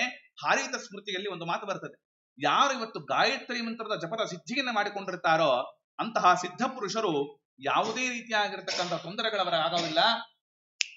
ಯಾವ ಪಿಶಾಚಿ ಭೂತ ಪ್ರೇತ ಯಕ್ಷ ಯಾವುದೇ ಇದ್ರೂ ಕೂಡ ಗಾಯತ್ರಿ ಮುಂದ್ರೆ ಯಾವುದೂ ಇಲ್ಲ ಅಂತ ಅರ್ಥ. ಅಲ್ಲರಿ ಅಂತ ಗಾಯತ್ರಿ ಸಿದ್ಧಿಗನ್ನ ಅಪ್ಪ ಅವ್ರಿಗೆ ಏನ್ ಮಾಡ್ಕೊಂಡಿದ್ರು ಅಂದ್ರೆ, ಗಾಯತ್ರಿ ಮಂತ್ರ ಅಂದ್ರೆ ಓಂ ಭೂರ್ಭುಸ್ ಅಲ್ಲ, ಪ್ರತಿಯೊಂದಕ್ಕೂ ಒಂದು ತತ್ವ ಇದೆ. ಅಕಾರ ಉಕಾರ ಮಕಾರಗಳಿಂದ ಸೇರಿಕೊಂಡು ಆಗ್ತಕ್ಕಂತಹ ಓಂಕಾರದಿಂದ ಪ್ರಾರಂಭ ಮಾಡಿ ವ್ಯಾಹೃತಿಗೆ ಸಮೇತವಾಗಿರ್ತಕ್ಕಂಥ, ವ್ಯಾಹೃತಿ ಅಂದ್ರೆ ಭೂಹು ಭುವಃ ಸುವಹ ಅನ್ನತಕ್ಕಂತಹ ಆ ವ್ಯಾಹೃತಿ ಮಂತ್ರದಿಂದ ಕೂಡಿರ್ತಕ್ಕಂತಹ ತತ್ಸಾವಿತ್ರ ವರೇಣ್ಯಂ ಅಲ್ಲ, ಅದು ವರೇಣಿಯಂ ಭರ್ಗೋ ದೇವಸ್ಯ ಧೀಮಹಿ ಧಿಯೋ ಯೋ ನಃ ಪ್ರಚೋದಯಾತ್ ಅನ್ನತಕ್ಕಂಥ ದಿವ್ಯವಾದ ಮಂತ್ರವನ್ನ ಯಾವ ರೀತಿಯಲ್ಲಿ ಜಪ ಮಾಡಿದ್ದಾರೆ ನಮ್ಮ ಅಪ್ಪ ಅವರು ಅಂತ. ಒಂದೊಂದಕ್ಕೂ ಒಂದೊಂದು ಭಗವದ್ ರೂಪ ಇದೆ. ವರೇಣ್ಯಂ 24 ಅಕ್ಷರಗಳು, 24 ಅಕ್ಷರಗಳಿಗೆ ಒಂದೊಂದಕ್ಕೂ ಒಂದು ರೂಪ. ಯಾವುದು? ಕೇಶವಾದಿ ರೂಪಗಳು. ಕೇಶವ ನಾರಾಯಣ ಮಾಧವ ಗೋವಿಂದ, ಸುಮ್ನೆ ಕೇಶವ ನಾರಾಯಣ ಮಾಧವ ಗೋವಿಂದ ಅಲ್ಲ, ಒಂದೊಂದಕ್ಕೂ ಒಂದು ರೂಪ ಇದೆ. ಶ್ರೀಮತ್ ಪಂಕಜ ಶಂಖ ಚಕ್ರ ಗದಯ ಸಂಭೂಷಿತೆ ಕೇಶವೇ ಶಂಖಾಂಬೋಜ ಗದಾ ಸುದರ್ಶನ ಧರೆ ನಾರಾಯಣೇ ಸರ್ವದಾ ಗದಾರಿ ಶಂಖ ಜಲಜೈರ್ಯುಕ್ತೆ ದೃಢೆ ಮಾಧವೆ ಗೋವಿಂದೇವರ ಚಕ್ರಧಾರಿಣಿ ಗದಾ ಫುಲ್ಲಾಬ್ಜ ಶಂಖಾಂಕಿತೆ. ಒಂದೊಂದಕ್ಕೂ ಕೂಡ ಯಾವ ರೂಪದಲ್ಲಿ ಕೇಶವ ಹೇಗಿದ್ದಾನೆ, ಶ್ರೀಮತ್ ಪಂಕಜ ಶಂಖ ಚಕ್ರ ಗದಯ ಸಂಭೂಷಿತೆ ಕೇಶವೇ. ಕೇಶವನಿಗೆ ಒಂದು ರೂಪ ಇದೆ, ಅವನಿಗೊಂದು ಲಕ್ಷ್ಮೀ ರೂಪ ಇದೆ, ನಾರಾಯಣನಿಗೊಂದು ರೂಪ ಇದೆ, ಅವನಿಗೊಂದು ಬಣ್ಣ ಇದೆ. ಭಗವದ್ ರೂಪಕ್ಕೊಂದು ಬಣ್ಣ ಇದೆ, ಒಂದು ಲಕ್ಷ್ಮೀ ರೂಪ ಇದೆ, ಆಯುಧಗಳ ವ್ಯತ್ಯಾಸ ಇದೆ ಅಂತ. ಈ ತರಹದ 24 ರೂಪಗಳನ್ನು ಚಿಂತನೆ ಮಾಡಬೇಕು. 24 ಮುದ್ರೆಗಳಿದೆ. ನಾವು ಬರೀ ಇದೊಂದು ತಾರ್ಕ್ಷ ಮುದ್ರೆ ಶಂಖ ಮುದ್ರೆ ಅಷ್ಟೇ ತೋರಿಸ್ತೀವಿ ನಾವು. 24 ಮುದ್ರೆ ಇದೆ.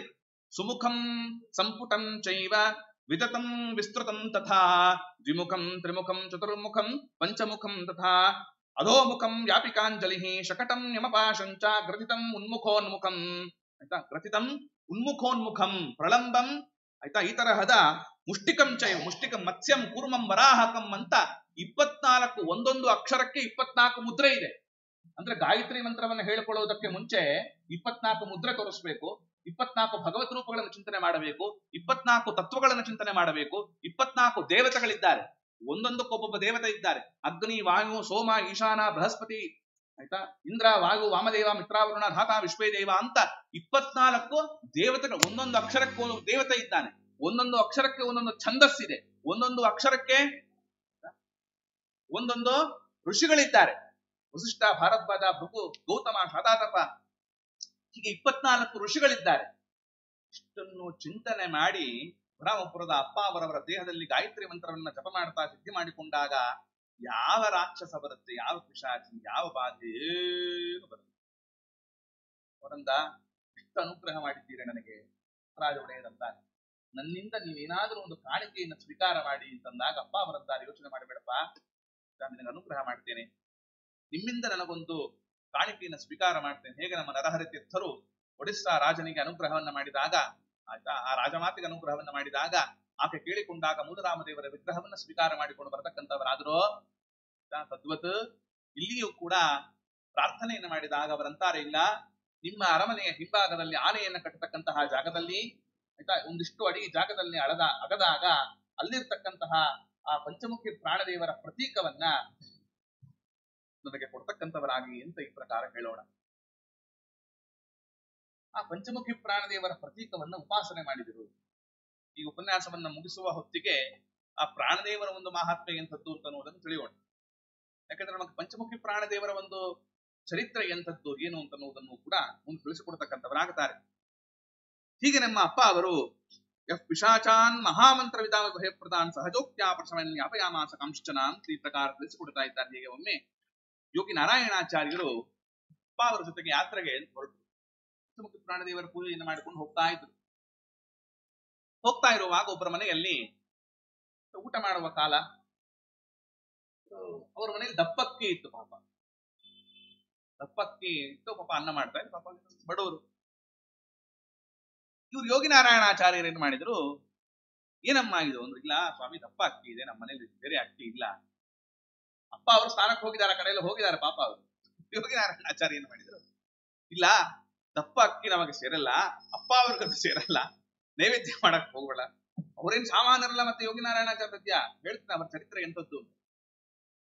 ಅವರಂತಾರ ದಪ್ಪಕ್ಕಿ ಅಂತ ಅನ್ನೋದು ಅವ್ರಿಗೆ ಇದು ಆಗಲ್ಲ, ಅದರಿಂದ ಸಣ್ಣಕ್ಕಿ ಬೇಕಮ್ಮ ನಮಗೆ ಹಾಗೆ ನೈವೇದ್ಯಕ್ಕೆ ಅಂತ ಹೇಳಿದ್ರು. ಪಾಕ ಏನ್ ಮಾಡಿದ್ರು ಮತ್ತೆ ಹೇಳ್ತಾ ಇದ್ದಾರೆ ಬಂದವರು ಹಾಗೆ ಮಾಡಬಾರದು ಅಂತ ಪಕ್ಕದ ಮನೆಗೆ ಹೋಗಿ ಒಂದಿಷ್ಟು ಅಕ್ಕಿ ತೆಗೆದುಕೊಂಡು ಬಂದು ನೈವೇದ್ಯಕ್ಕೆ ಅಂತ ಎಲ್ಲ ಸಿದ್ಧತೆ ಮಾಡಿಕೊಟ್ಲು. ಆ ನೈವೇದ್ಯ ಮಾಡಿದ್ರು, ಎಲ್ಲ ಆಯ್ತು, ತೀರ್ಥ ಪ್ರಸಾದ ಆಯ್ತು, ಎಲ್ಲ ಆಯ್ತು. ಸರಿ, ಮರುದಿನ ಮತ್ತೆ ಮುಂದಕ್ಕೆ ಹೋಗ್ಬೇಕಲ್ಲ, ಪೆಟ್ಟಿಗೆ ಕಟ್ಕೊಂಡು ಮುಂದಕ್ಕೆ ಹೋಗ್ಬೇಕು. ಪೆಟ್ಟಿಗೆ ಕಟ್ಕೊಂಡು ಮುಂದಕ್ಕೆ ಹೋದ್ರು. ಮರುದಿನ ಅದು ಪಕ್ಕದ ಊರಿಗೆ ಹೋದವರೇನೆ ಅವತ್ತಿನ ದಿನ ದೇವರ ಪೆಟ್ಟಿಗೆಯನ್ನು ಬಿಚ್ಚಬೇಕು. ಬಿಚ್ಚುತ್ತಾ ಇದ್ದಾರೆ. ಆ ದೇವರ ಪೆಟ್ಟಿಗೆಯಲ್ಲಿ ಒಂದು ಬಂಗಾರದ ಕಿರೀಟ ಬಂದಿದೆ. ಕಿರೀಟ ಬಂದಿದೆ, ಏನಿದು ನಮ್ಮ ಪೆಟ್ಟಿಗೆಯಲ್ಲಿ ಇರ್ಲಿಲ್ವಲ್ಲ ಅಂದ್ರು ಅಪ್ಪ ಅವರು. ಏನಪ್ಪಾ ಯೋಗಿ ನಾರಾಯಣಾಚಾರ್ಯರಿಗೆ ಆಶ್ಚರ್ಯ ಆಯ್ತು. ಯಾಕಿರೋದು ಬಂಗಾರದ ಕಿರೀಟ ಬಂತು, ಯಾರ್ದು, ನಿನ್ನೆ ಮನೆಯಲ್ಲಿ ತಗೊಂಡ್ಬಂದ್ಬಿಟ್ನಲ್ಲ ನಾನು ಅಂತ. ಅಪ್ಪ ಅವರಿಗೆ ಕೂತಲ್ಲೇ ಹೇಳ್ತಾ ಇದ್ದಾರೆ, ಅಲ್ಲಪ್ಪ ಹಿಂದಿನ ದಿನ ನಿನಗೆ ಸಣ್ಣಕ್ಕಿ ತಿನ್ನಬೇಕು ಅಂತ ಆಸೆ ಆಗಿತ್ತಲ್ಲ, ಆ ಆಸೆಯ ಫಲವೇ ಇದು ಅಂದ್ರು. ಅಲ್ಲ ಸ್ವಾಮಿ ಅಂತದ್ದೇನಾಯ್ತು ಅಂತಂತಾರೆ. ಇಲ್ಲಪ್ಪ ನಮ್ ಗುಂಜತೆ ಲೋಕೆ ಬುದ್ಧಿ ಪ್ರಚೋದತೆ.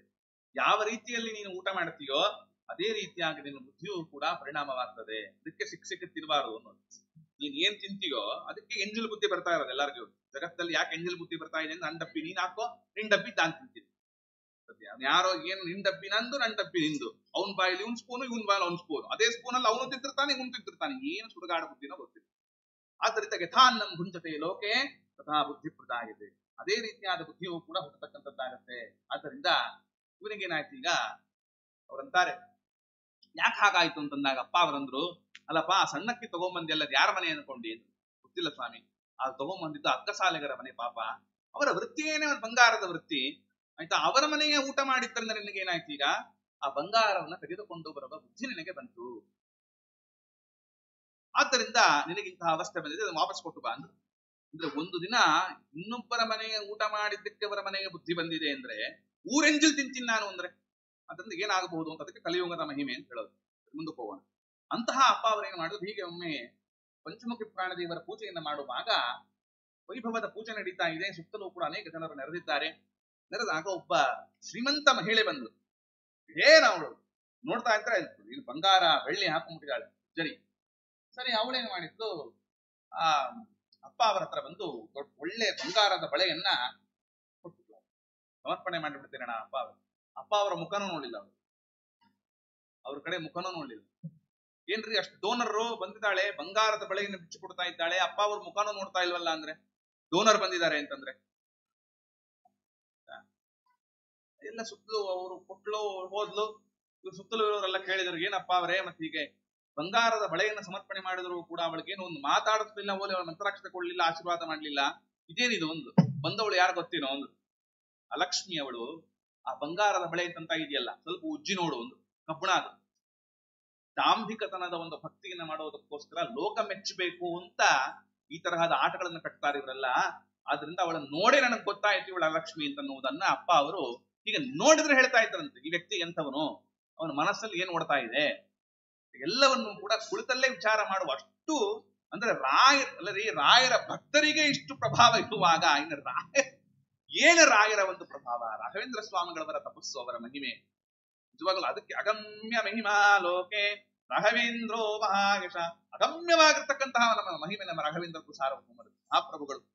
ಹೀಗೆ ಏನಾಯ್ತು, ಒಬ್ಬ ಬ್ರಾಹ್ಮಣ ಬಂದವನೇ, ಸ್ವಾಮಿ ನನಗೆ ಬಹಳ ದಿನದ ಆಸೆ ಇದೆ, ಒಂದು ಪ್ರಶ್ನೆ ಇದೆ ಅಂತಂದ.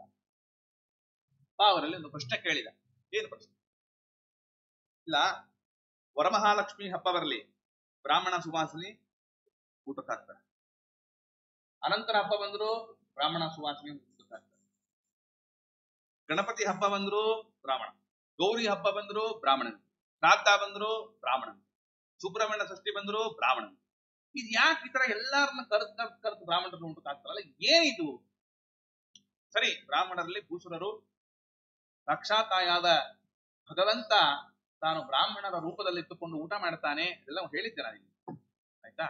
ಆದ್ರಿಂದ ಸಾಮಾನ್ಯರಾದವರೆಲ್ಲ ಅವರ ಶರೀರ ಅನ್ನತಕ್ಕಂಥದ್ದು ವಿಶೇಷವಾಗಿತ್ತು, ಸರಿ. ಆದ್ರೆ ಎಲ್ಲಾ ಹಬ್ಬಗಳಿಗೂ ಅವರನ್ನ ಕರೆಯೋದಾದ್ರೆ ಇದರ ಅರ್ಥ ಏನು? ಹಾಗಾದ್ರೆ ಬ್ರಾಹ್ಮಣನ ದೇಹದಲ್ಲಿ ಏನೇನಿದೆ? ಆ ದೇವತಾ ಮೂರ್ತಿಗಳನ್ನ, ದೇವತಾ ಒಂದು ದರ್ಶನವನ್ನ ಮಾಡಬೇಕು ಅಂತ ನನಗೆ ಬಯಕೆ ಇದೆ ಅಂತ ಕೇಳಿಕೊಂಡಾಗ ಅಪ್ಪ ಅವರಂತಾರಲ್ಲಪ್ಪ, ಕೂರ್ಮ ಪುರಾಣದಲ್ಲಿ ಒಂದು ಮಾತು ಬಂದಿದೆ ಅಂತಂತಾರೆ ಅಪ್ಪ ಅವರು. ಏನು ಅಂತಂದ್ರೆ, ದ್ವಿಜಾನಾಂ ವಪುಸ್ಥಾಯ ನಿತ್ಯಂ ತಿಷ್ಠಂತಿ ದೇವತಾ ಪೂಜ್ಯಂತೆ ಬ್ರಾಹ್ಮಣ ಲಾಭೆ ಪ್ರತಿಮಾ ದರ್ಶವಿಕ್ವಚಿತ್. ದೇವತೆಗಳಿಗೆ ಪ್ರತಿಮೆಯೇ ಬ್ರಾಹ್ಮಣರು. ಆದ್ದರಿಂದ ದ್ವಿಜಾನಾಂ ವಪುಸ್ಥಾಯ, ಬ್ರಾಹ್ಮಣರ ದೇಹದಲ್ಲಿ ನಿತ್ಯಂ ತಿಷ್ಠಂತಿ ದೇವತಾ, ಎಲ್ಲಾ ದೇವತೆಗಳು ಕೂಡ ಸ್ಥಿತರಾಗಿ ಇರ್ತಾರೆ. ಅವನು ಅಗ್ನಿ ಆಗಿರ್ಬೋದು, ವಾಯು, ಸೋಮ, ಇಂದ್ರ, ವರುಣ, ಮಿತ್ರ, ಯಾರಾದ್ರಾಗಿರ್ಬೋದ್ರಿ. ತತ್ವಾಭಿಮಾನಿ ದೇವತೆಗಳಿಲ್ವಾ? ಬ್ರಾಹ್ಮಣನ ಶರೀರದಲ್ಲಿ ಅಷ್ಟು ಜಾಗೃತರಾಗಿ ಇರ್ತಾರೆ. ಸ್ವಾಮಿ ನನಗೆ ಗೊತ್ತಾಗೋದು ಹೇಗೆ ಅಂತ, ನೋಡಪ್ಪ, ಸುಬ್ರಹ್ಮಣ್ಯ ಷಷ್ಠಿ ಬಂದಾಗ ಸುಬ್ರಹ್ಮಣ್ಯನ ಆರಾಧನೆ ಮಾಡ್ತಾರಲ್ಲ, ನನ್ನ ದೇಹದಲ್ಲಿ ಸುಬ್ರಹ್ಮಣ್ಯನ ತೋರಿಸ್ತೇನೆ ನೋಡುವುದು, ಸುಬ್ರಹ್ಮಣ್ಯನ ತೋರಿಸ್ತೇನೆ. ಹೋಗಲಿ, ಗಣೇಶನ ಹಬ್ಬ ಬಂದಾಗ ಗಣೇಶನ ಆರಾಧನೆ ಮಾಡ್ತಾರಲ್ಲ, ನನ್ನ ದೇಹದಲ್ಲೇ ಗಣೇಶನನ್ನು ತೋರಿಸ್ತೇನೆ ಅಂತ ಗಣೇಶನನ್ನು ತೋರಿಸಿದೆ. ಸೂರ್ಯ ಷಷ್ಠಿ, ಭಾನು ಸಪ್ತಮಿ, ಸೂರ್ಯನ ಆರಾಧನೆ ಮಾಡ್ತಾರೆ, ಸೂರ್ಯನನ್ನ ತೋರಿಸ್ತೇನೆ ಅಂತ ಸಕಲವಾಗಿರ್ತಕ್ಕಂತಹ ದೇವತೆಗಳನ್ನ ಅಪ್ಪ ಅವರ ದೇಹದಲ್ಲಿಯೇ ತಾವು ದರ್ಶನ ಮಾಡಿಸ್ತಕ್ಕಂಥವರಾದರು. ಅಂತಹ ದೇವತಾ ಯಾವ ಮೂರ್ತಿಗಳ ಒಂದು ಮೂರ್ತಿಮತ್ತವಾಗಿರ್ತಕ್ಕಂತಹ ರೂಪ ನಮ್ಮ ಅಪ್ಪ ಅವರ ಒಂದು ಪ್ರತೀಕ ಅನ್ನತಕ್ಕಂಥದ್ದನ್ನ ಚಿಂತನೆ ಮಾಡಿದಾಗ ಅವರ ಮಹಾತ್ಮೆ ಇಷ್ಟು ವಿಶಿಷ್ಟವಾಗಿರ್ತಕ್ಕಂಥದ್ದು ಅಂತ ತಿಳಿತಕ್ಕಂಥದ್ದಾಗತ್ತೆ. ಅಷ್ಟೇ ಅಲ್ಲದೇನೆ, ಎಷ್ಟೋ ಜನರಿಗೆ ಅಂಗಾದಿ ಊನಗಳು ಆದಾಗ ಆ ಅಂಗಾದಿ ಊನಗಳನ್ನು ಕೂಡ ಪರಿಹಾರ ಮಾಡಿದವರು ನಮ್ಮ ಅಪ್ಪ ಅವರು ಅಂತ ತೋರಿಸಿದರು.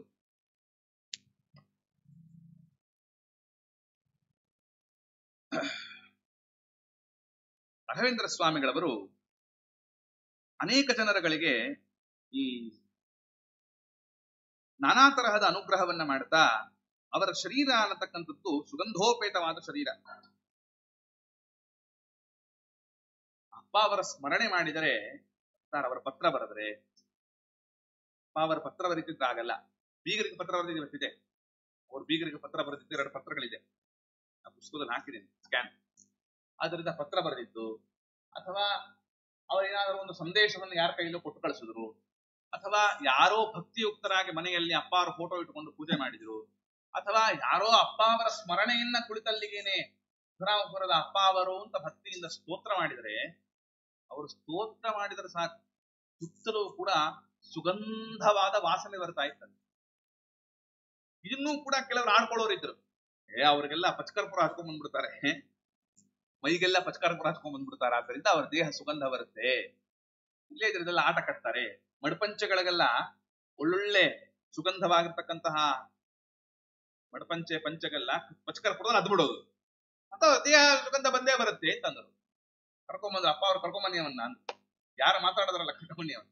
ಹೊಸ ಪಂಚೆ ಕೊಡಪ್ಪ ನೀನು, ಇನ್ನೇನು ನೀನೇ ಕೊಂಡ್ಕೊಂಡ್ ಬಾ, ಉಟ್ಕೊಳ್ತೇನೆ ನಾನು. ಹೊಸ ಪಂಚೆಯನ್ನ ಉಟ್ಟುಕೊಂಡರೂ ಕೂಡ ಅವರ ದೇಹವೇ ಸುಗಂಧೋಪೇತವಾದದ್ದು. ನಮ್ ತರ ದುರ್ಗಂಧ ಅಲ್ಲ, ದರಿದ್ರ ನಾರ್ತಾ ಇರುತ್ತೆ ನಮ್ಮ ದೇಹ. ಅಂತ ಅಪ್ಪ ಅವರ ಸ್ಮರಣೆ ಮಾಡಿಬಿಟ್ರೆ ಸಾಕು. ಅಂತಹ ಒಂದು ಮಹಾತ್ಮೆ ಆ ಯೋಗ ಸಿದ್ಧ ಪುರುಷರು ಅಂತನ್ನುವುದನ್ನ ತಿಳಿಸಿಕೊಡ್ತಕ್ಕಂಥವರಾಗುತ್ತಾರೆ. ಕುಂಪಿಣಿಪುರ ಅಂತಕ್ಕಂತಹ ಕಡಪದ ಹತ್ತಿರ ಒಂದು ಊರು. ಆ ಕುಂಪಿಣಿಪುರ ಅಂತಕ್ಕಂಥ ಊರಿನಲ್ಲಿ ಉಪ್ಪಿನಕಾಯಿ ಜಾಡಿ ಇಟ್ಟಿದ್ರು. ಆ ಜಾಡಿ ಕೆಳಗಡೆ ಮುಖ್ಯ ಪುರಾಣ ದೇವರು ಒಡಮೂಡಿದ್ರು. ಅದನ್ನ ಅಪ್ಪ ಅವರಲ್ಲಿ ಹೋಗಿ ಅದನ್ನ ಚಿಂತನೆ ಮಾಡಿ ಆ ಪ್ರಾಣದೇವರ ಪ್ರತಿಷ್ಠೆಯನ್ನ ಮಾಡಿ ಬರತಕ್ಕಂಥವರಾಗುತ್ತಾರೆ. ಕಡಪದ ಹತ್ತಿರ ಕುಂಪಿಣಿಪುರ ಅಂತಕ್ಕಂತಹ ಊರು, ಅದನ್ನು ಪುನಃ ತೋರಿಸಿಕೊಡುತ್ತಾರೆ. ಅಷ್ಟೇ ಅಲ್ಲದೇನೆ ಮೈಸೂರಿನ ಕಟ್ಟೆಮನೆಯವರಿಗೂ ಕೂಡ ವಿಶೇಷವಾದ ಅನುಗ್ರಹವನ್ನ ಮಾಡಿದ್ದಾರೆ. ಮೊದಲಕಲ್ಲು ಶೇಷದಾಸರು ಅವರಿಗೂ ಕೂಡ ಅನುಗ್ರಹವನ್ನ ಮಾಡಿದ್ದು ಅವರ ಇತಿಹಾಸದಲ್ಲಿ ನಾವು ತಿಳಿತಕ್ಕಂಥವರಾಗುತ್ತೇವೆ. ಇವರ ಜೊತೆಗೆ ಇರತಕ್ಕಂತಹ ಆ ವಿದ್ವಾಂಸಗಳಿದ್ದಾರಲ್ಲ, ಅದನ್ನಂತಾರೆ ಎಂಥವರು ಅಪ್ಪ ಅವರ ಜೊತೆಗೆ ಇದ್ದವರು ಅಂದ್ರೆ ಒಬ್ಬೊಬ್ಬರ ಹೆಸರು ಹೇಳಿಬಿಡ್ತೇನೆ. 10 ನಿಮಿಷ ಸಮಯ ಇದೆ. ಪಂಚಮುಖಿ ಪ್ರಾಣದೇವರ ಕಥೆ ಬೇರೆ ಹೇಳಬೇಕಲ್ಲ, ಆದ್ರಿಂದ ಇವರ ಹೆಸರುಗಳು ಹೇಳಿಬಿಡ್ತೇನೆ. ಇವರು ಒಬ್ಬೊಬ್ರಿಗೊಂದೊಂದು ಮಹಿಮೆ ಇದೆ. ಅಪ್ಪ ಅವರ ಜೊತೆಗಿದ್ದವರು ಸುಮ್ಮನೆ ಅದಕ್ಕೆ ಸತ್ಸಂಗ ಅಂತ ಅನ್ನೋದು ಇಷ್ಟು ಮುಖ್ಯ ಅಂತ ಅರ್ಥ. ಅಪ್ಪ ಅವರ ಜೊತೆಗಿದ್ದ ಸಂಘದವರು ಎಲ್ಲರೂ ಪ್ರಾತಸ್ಮರಣೀಯರು. ಬೆಳಿಗ್ಗೆ ಎದ್ದು ಅವರು ಸ್ಮರಣೆ ಮಾಡಬೇಕು ಅಂತಾರೆ ಸ್ವರೂಪದ ಆನಂದದಾಸರು. ಅವ್ರ ಹೆಸರು ಹೇಳಿಬಿಡ್ತೇನೆ. ಅಲವಬೋಧ ಸತ್ಕುಲ ದೀಪರೆನಿಸಿದ ಹುಲಗಿಯ ನರಸಪ್ಪಾಚಾರ್ಯರ ಫಸ್ಟ್ ಪರ್ಸನ್.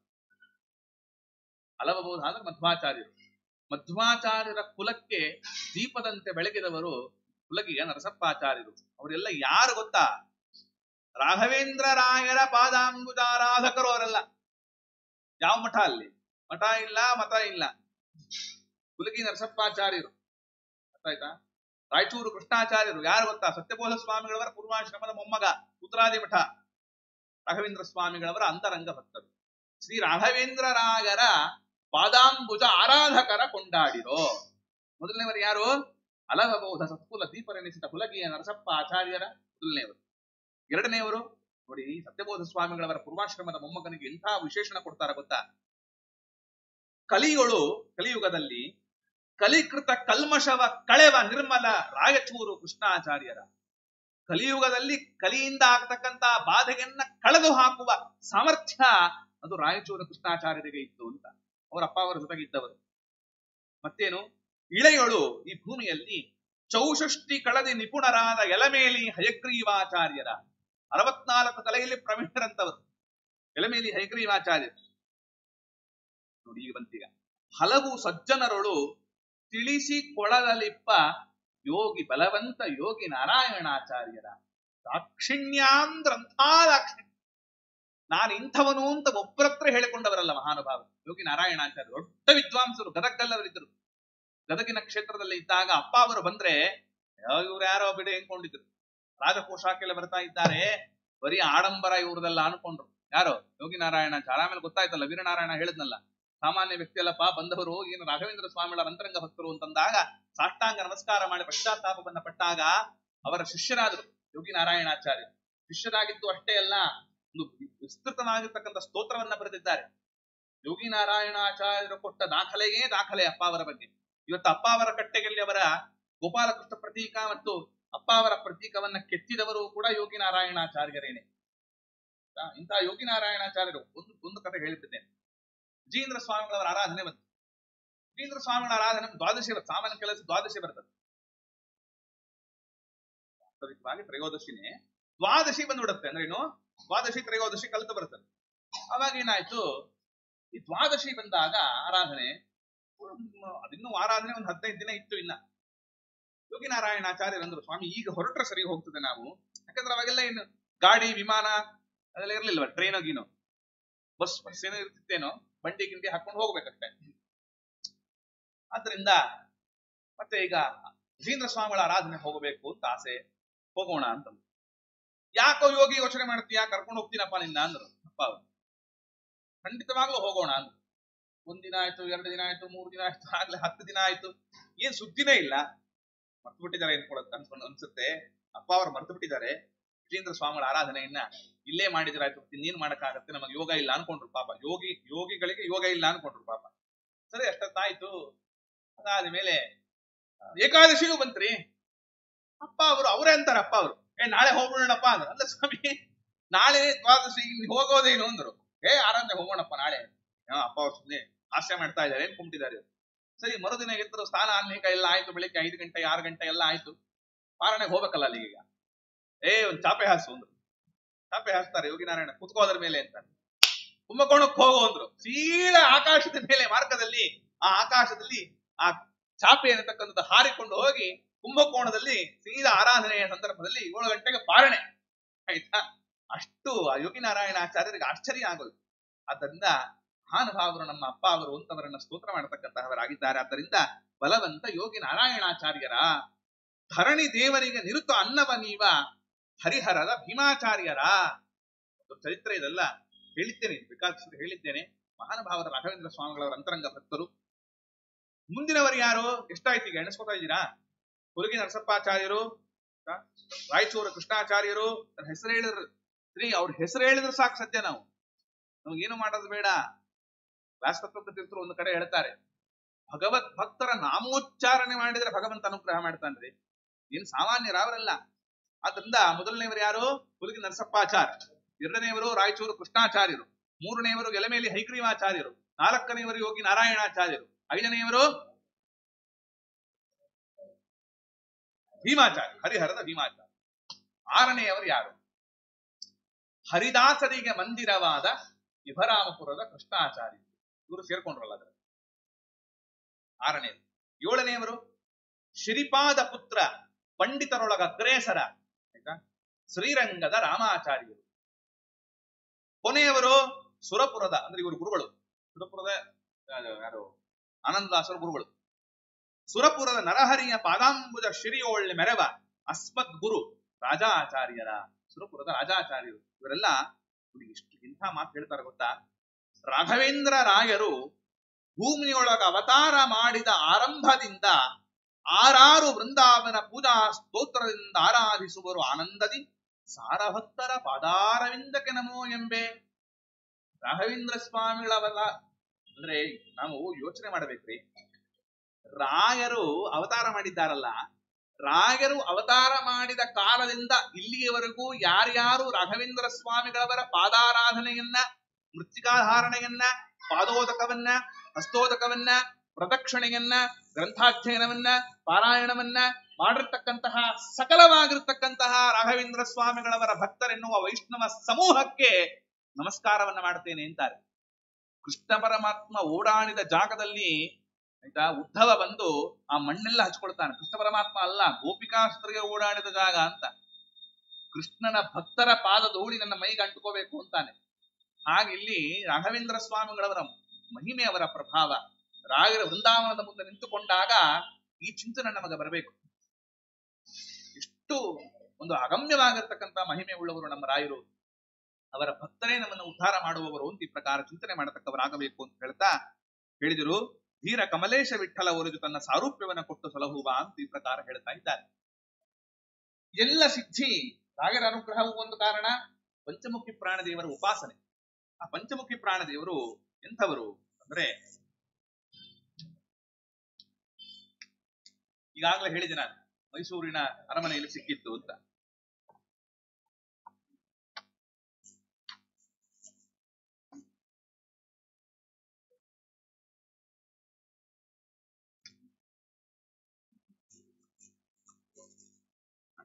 ಹೇಳೋ ಗಲಾಟೆಯಲ್ಲಿ ಎಲ್ಲರೂ ದಯವಿಟ್ಟು ಕೂಡ್ಬೇಕು.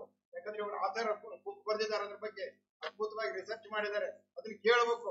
ಯಾಕಂದ್ರೆ ದಿನ ಕೇಳಕ್ ಆಗಲ್ಲ. 10 ನಿಮಿಷ ಲೇಟ್ ಆದ್ರೂ ಪರವಾಗಿಲ್ಲ, ಎಲ್ಲರೂ ಕೇಳಿ. ಕೊಡ್ತಾರೆ. ಆದ್ದರಿಂದ ಆ ಅಪ್ಪ ಅವರು ಪಂಚಮುಖಿ ಪ್ರಾಣದೇವರ ವಿಶೇಷವಾದ ಉಪಾಸನೆಯನ್ನ ಮಾಡಿದವರು. ಆ ಪ್ರಾಣದೇವರು ಸಿಕ್ತು ಹಾಗೆ ಅಂತೆಲ್ಲ ನಮಗೆ ವಿಷಯ ಗೊತ್ತಾಗಿದೆ. ಆದ್ರೆ ಆ ಪ್ರಾಣದೇವರ ಮಹಿಮೆ ಎಂಥದ್ದು ಅಂತನ್ನುವುದನ್ನ ತಿಳಿಸಿಕೊಡ್ತಾರೆ.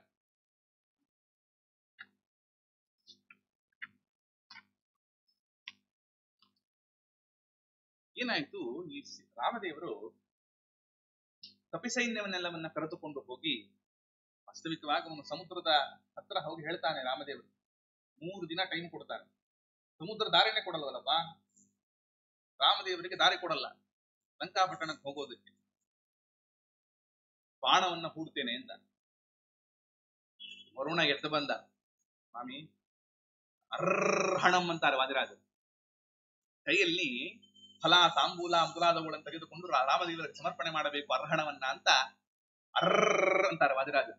ಅಂದ್ರೆ ಅವನ ಬಾಯಿ ನಡಗುತ್ತಂತೆ, ವರುಣನ ಬಾಯಿ ನಡಗ್ತಾ ಇದೆ, ಶಬ್ದಗಳು ಓಡ್ತಾ ಇಲ್ಲ. ಯಾಕೆ? ಭಯ ರಾಮದೇವರ ಬಾಣದ ಮುಂದೆ. ಅಲ್ಲರಿ ವರುಣ ಅವನ ಬಾಯಿ ನಡಗಿಸ್ತಾ ಅಂತ ಹೆಂಗ್ ಗೊತ್ತಾಯ್ತು ವಾದಿರಾಜರಿಗೆ ಅಂದ್ರೆ ಅದೇ ವಾದಿರಾಜರ ಸ್ಪೆಷಾಲಿಟಿ ಅಂತ. ಏನ್ ಅನ್ಕೊಂಡಿದ್ರ ವಾದಿರಾಜರು? ಈ ಇದ್ದಂತೆಗೆ ನೋಡಿ ಬರೀತಕ್ಕಂಥ ಸಾಮರ್ಥ್ಯವುಳ್ಳವರು. ಪುಸ್ತಕ ನೋಡಿ ವಿದ್ವಾಂಸರಾದವರಲ್ಲ ವಾದಿರಾಜರು, ಪುಸ್ತಕ ನೋಡಿ ಓದೋರು ಅನ್ಕೊಂಡ್ರ ಸತ್ಯ. ಕರತಲೇ ಖಲು ಕಂದುಕವತ್ಸದ ಸಕಲಯಾ ಕಲಯಾ ವಿದ್ಯೆಯ, ಕೈಯಲ್ಲೇ ಎಲ್ಲವನ್ನು ನೋಡ್ತಾರೆ. ಆಲೋಚನೆ ಸರ್ವವಿಷಯ ಜ್ಞಾನ ಮೃದು ಜ್ಞಾನ.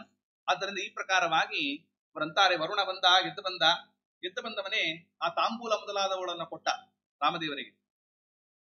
ರಾಮದೇವರು ಆಯ್ತು, ಈ ಬಾಣ ಏನ್ ಮಾಡ್ಲಿ ಅಂದ್ರು. ಇಲ್ಲ, ಒಳಗಡೆ ಅಸುರರಿದ್ದಾರೆ, ಅವರ ಮೇಲೆ ಸಂಹಾರ ಮಾಡೋದಾಯ್ತು, ಸೇತುವೆಯನ್ನು ಕಟ್ಟೋಣ ಅಂತ ಆಯ್ತು. ಕಪಿ ಸೈನ್ಯ ಎಲ್ಲವೂ ಕೂಡ ಸೇತುವೆ ಕಟ್ಟಿತು. 100 ಯೋಜನ ವಿಸ್ತಾರವಾಗಿರತಕ್ಕಂಥ ಸಮುದ್ರ, ಸೇತುವೆಯನ್ನು ಕಟ್ಟಿದ್ರು, ಹೋದರು, ದಾಟದರು. ಅಲ್ಲಿ ರಾವಣನನ್ನು ಸಂಹಾರ ಮಾಡಿದರು. ಕಥೆ ಎಲ್ಲ ಗೊತ್ತಿದೆ ನನಗೆ. ರಾವಣನ ಸಂಹಾರ ಆದ ಮೇಲೆ ವಿಭೀಷಣನಿಗೆ ಪಟ್ಟ ಕಟ್ಟಿದ್ರು, ಎಲ್ಲ ಆಯ್ತು, ಅಯೋಧ್ಯಾಪುರಕ್ಕೆ ಬಂದರು ಅಂತ ಅಷ್ಟೇ ಗೊತ್ತಿದೆ ನಮಗೆ. ಆದ್ರೆ ಒಂದು ಪುರಾಣ ಹೇಳ್ತದೆ, ರಾವಣನ ಸಂಹಾರ ಆಗಿ ವಿಭೀಷಣನಿಗೆ ಪಟ್ಟ ಕಟ್ಟಿದ ತಕ್ಷಣ ಒಂದು ಆಕಾಶವಾಣಿ ಆಯ್ತು. ರಾಮಚಂದ್ರ, ನಿನ್ನಿಂದ ಒಂದು ಪರಮಾನುಗ್ರಹ ಆಗಬೇಕಾಗಿದೆ. ಏನು? ಇವತ್ತು 10 ತಲೆಯ ರಾವಣನನ್ನೇ ನೀನು ಕೊಂದಿದ್ದೀಯಾ, ಇನ್ನೊಬ್ಬ ರಾವಣ ಇದ್ದಾನೆ. ಇನ್ನೊಬ್ಬ ರಾವಣ ಯಾರಪ್ಪ ಅಂದ್ರೆ, ಈ ಕಪಿಗಳಿಗೆಲ್ಲ ಈಗ ತಾನೇ ರಾಮದೇವರು ಸಂಹಾರ ಮಾಡಿದ್ದಾರೆ. ಇನ್ನೊಬ್ಬ ರಾವಣ ಬೇರೆ ಇದ್ದಾನ? ಹೌದು. ಅವನು ಹೇಗಿದ್ದಾನೆ, ಎಲ್ಲಿದ್ದಾನೆ? ಇಲ್ಲ, 1000 ಯೋಜನ ದೂರದಲ್ಲಿ ಇದ್ದಾನೆ. ಅಂದ್ರೆ 100 ಯೋಜನ ದೂರ ದಾಟ್ಕೊಂಡು ಬಂದಿದ್ದೆ, ಸೇತುವೆ ಕಟ್ಟಿ ವರುಣನ ಇದು ಮಾಡಿ ಎಲ್ಲ ಮಾಡ್ಕೊಂಡು ಬಂದಿದ್ದೇವೆ. 1000 ಯೋಜನ ಅಂದ್ರೆ ಏನು? 1 ಯೋಜನ ಅಂದ್ರೆ 8 ಮೈಲು, 8000 ಮೈಲು. 8000 ಮೈಲಿಗೆ ಹೋಗೋದು ಹೇಗೆ? ಏನ್ ಕತೆ? ಅವನು ಎಲ್ಲಿದ್ದಾನೆ, ಏನು ಅವನ ಕತೆ ಏನು ಅಂದಾಗ, ಅವನಿಗೆ ಇವನು ದಶಕಂಠ, ಯಾರು ಇವನು ಸಂಹಾರ ಮಾಡಿದ್ದೀಯಲ್ಲ ರಾಮಚಂದ್ರ, ಇವನಿಗೆ ಎಷ್ಟು ತಲೆ? 10 ತಲೆ. ನೀನು ಕೊಲ್ಲಬೇಕಾದವನಿಗೆ ಎಷ್ಟು ತಲೆ ಗೊತ್ತಾ? ಶತಕಂಠ, 100 ತಲೆ ಇದೆ ಅವನು. ಆ 100 ತಲೆಯ ರಾವಣನನ್ನ ಸಂಹಾರ ಮಾಡಬೇಕು. ಇಲ್ಲ ಶ್ರೀನಿಧಿ ಆಚಾರ ಕಥೆ ಹೇಳ್ತಾ ಇದ್ದಾರೆ ಅನ್ಕೋಬಿಟ್ಟಿರುತ್ತೆ. ವಿಜಯದಾಸರು ಬರೆದಿದ್ದಾರೆ, ವಿಜಯದಾಸರು ಕೂಡ ಬರೆದಿದ್ದಾರೆ. ಶತಕಂಠ ರಾವಣನ ಕೊಲ್ಲಿಸಿದೆ ಹನುಮ ಅಂತ ಸೂತ್ರ ಮಾಡಿದ್ದಾರೆ ವಿಜಯಪ್ರಭು. ಆದ್ದರಿಂದ 100 ತಲೆಯ ರಾವಣ ಇದ್ದಾನೆ, ಅವನನ್ನ ಸಂಹಾರ ಮಾಡಬೇಕಾಗಿದೆ. ರಾಮದೇವರಂದ್ರು ಮತ್ತೆ ಸೇತುವೆಯನ್ನ ಕಟ್ಟೋದು ಹೇಗೆ, ಹೋಗೋದು ಹೇಗೆ? ಮತ್ತೆ ಸೇತುವೆ ಕಟ್ಟಬೇಕಲ್ಲಪ್ಪ, ಏನೀಗ ಅಂದ್ರು. ಹನುಮಂತ ದೇವರಂತಾರೆ, ಸ್ವಾಮಿ ನಿನ್ನ ಆಜ್ಞೆ ಆಗ್ಲಿ, ಸೇತುವೆ ಹಾಕಬೇಕು, ನಿನ್ನ ಆಜ್ಞೆ ಆಗ್ಲಿ, ಏನ್ ಮಾಡ್ತೀಯಪ್ಪ ಹನುಮ ಅಂದ್ರು. ಲಾಂಗೂಲೇನ ಅಂಬುರಿಂ ತೀರ್ತ್ವಾ, ನಾನು ಬಾಲ ಬೆಳೆಸ್ತೀನಿ ಇಂದ. ಎಷ್ಟು ಬೆಳೆಸ್ತೀಯೋ ನಿನ್ನ ಬಾಲ? 1000 ಯೋಜನದಷ್ಟು ಬಾಲ ಬೆಳೆಸ್ತೇನೆ ಎಂದ. ಅವನು ಬಾಲ ಬೆಳೀತಾ ಇದೆ 8000 ಮೈಲಿ, ಬರೀ ಹನುಮಂತೇವರ ಬಾಲ. ಲೆಕ್ಕ ಹಾಕಿ, ಹನುಮಂತೇವರ ಒಂದು ಸಾಮರ್ಥ್ಯ ಇರ್ತದೆ. ಆಯ್ತು, ಇದ್ರ ಮೇಲೆ ನಡ್ಕೊಂಡು ಹೋಗುವ, ಬಾಲ ಹೇಗಿರುತ್ತಪ್ಪ? ಇಷ್ಟು ದಪ್ಪ ಇರಬೇಡ, ಸೇತುವೆ ತರ ಮಾಡ್ತೀನಿ ಅಂತ. ಬಾಲವನ್ನೇನೆ ಸೇತುವೆ ಅಂತ ಮಾಡ್ತೇನೆ ಅಂತ ಸೇತುವೆ ಅಂತ ಮಾಡಿಕೊಂಡು, ನೀನು ಒಬ್ಬನೇ ಅಲ್ಲ, ಸಮಗ್ರವಾದ ಕಪಿ ಸೈನ್ಯವನ್ನು ಕರ್ಕೊಂಡು ಹೋಗ್ಬಹುದು ಇದ್ರ ಮೇಲೆ ಅಂತ. ಅಲ್ಲ, ಮತ್ತೆ ದಾರಿಲಿ ಹೋಗಬೇಕಾದ್ರೆ ಸ್ಟ್ರೀಟ್ ಲೈಟ್ಸ್ ಇರ್ಬೇಕಲ್ಲ, ಕತ್ಲಾಗ್ಬಿಟ್ರೆ ಏನ್ ಮಾಡೋದು? ಹೋಗೋದೇ ಎಲ್ಲ ಬಿದ್ಬಿಟ್ರೆ ಕಡೆ ಕಡೆ ಏನ್ ಮಾಡಬೇಕು ಅಂದ್ರು ಕಪಿಗಳೆಲ್ಲರೂ ಕೂಡ. ಹನುಮಂತೇವರಂತಾರೆ, ಏನು ಯೋಚನೆ ಮಾಡೋದು ಬೇಡ, ನನ್ನ ಆ ಕಡೆ ಈ ಕಡೆ ರೋಮಗಳಿದೆಯಲ್ಲ, ಬಾಲಕ್ಕೆ ಬೆಳೆದಿರುವ ರೋಮಗಳು ಒಂದೊಂದು ನಕ್ಷತ್ರದಂತೆ ಬೆಳಗತ್ತೆ ಎಂದ. ಅಬ್ಬಾ, ಅದನ್ನ ನೋಡಿದವರು, ಅದು ಹೋದವರೇ ಗೊತ್ತದು. ನೋಡಕ್ಕೂ ಆಗಲ್ಲ ನಮಗೆ, ಆಯ್ತಾ, ಹೋಗಕ್ಕಂತೂ ಆಗೋದೇ ಇಲ್ಲ, ಸಾಧ್ಯವೇ ಇಲ್ಲ. ಆದ್ರಿಂದ ಅಂತಹ ಒಂದು ಸೇತುವೆಯ ಮೇಲೆ ಸಮಗ್ರವಾದ ಕಪಿ ಸೈನ್ಯವನ್ನ ಕರೆದುಕೊಂಡು ಹೋಗಿದ್ದಾನೆ.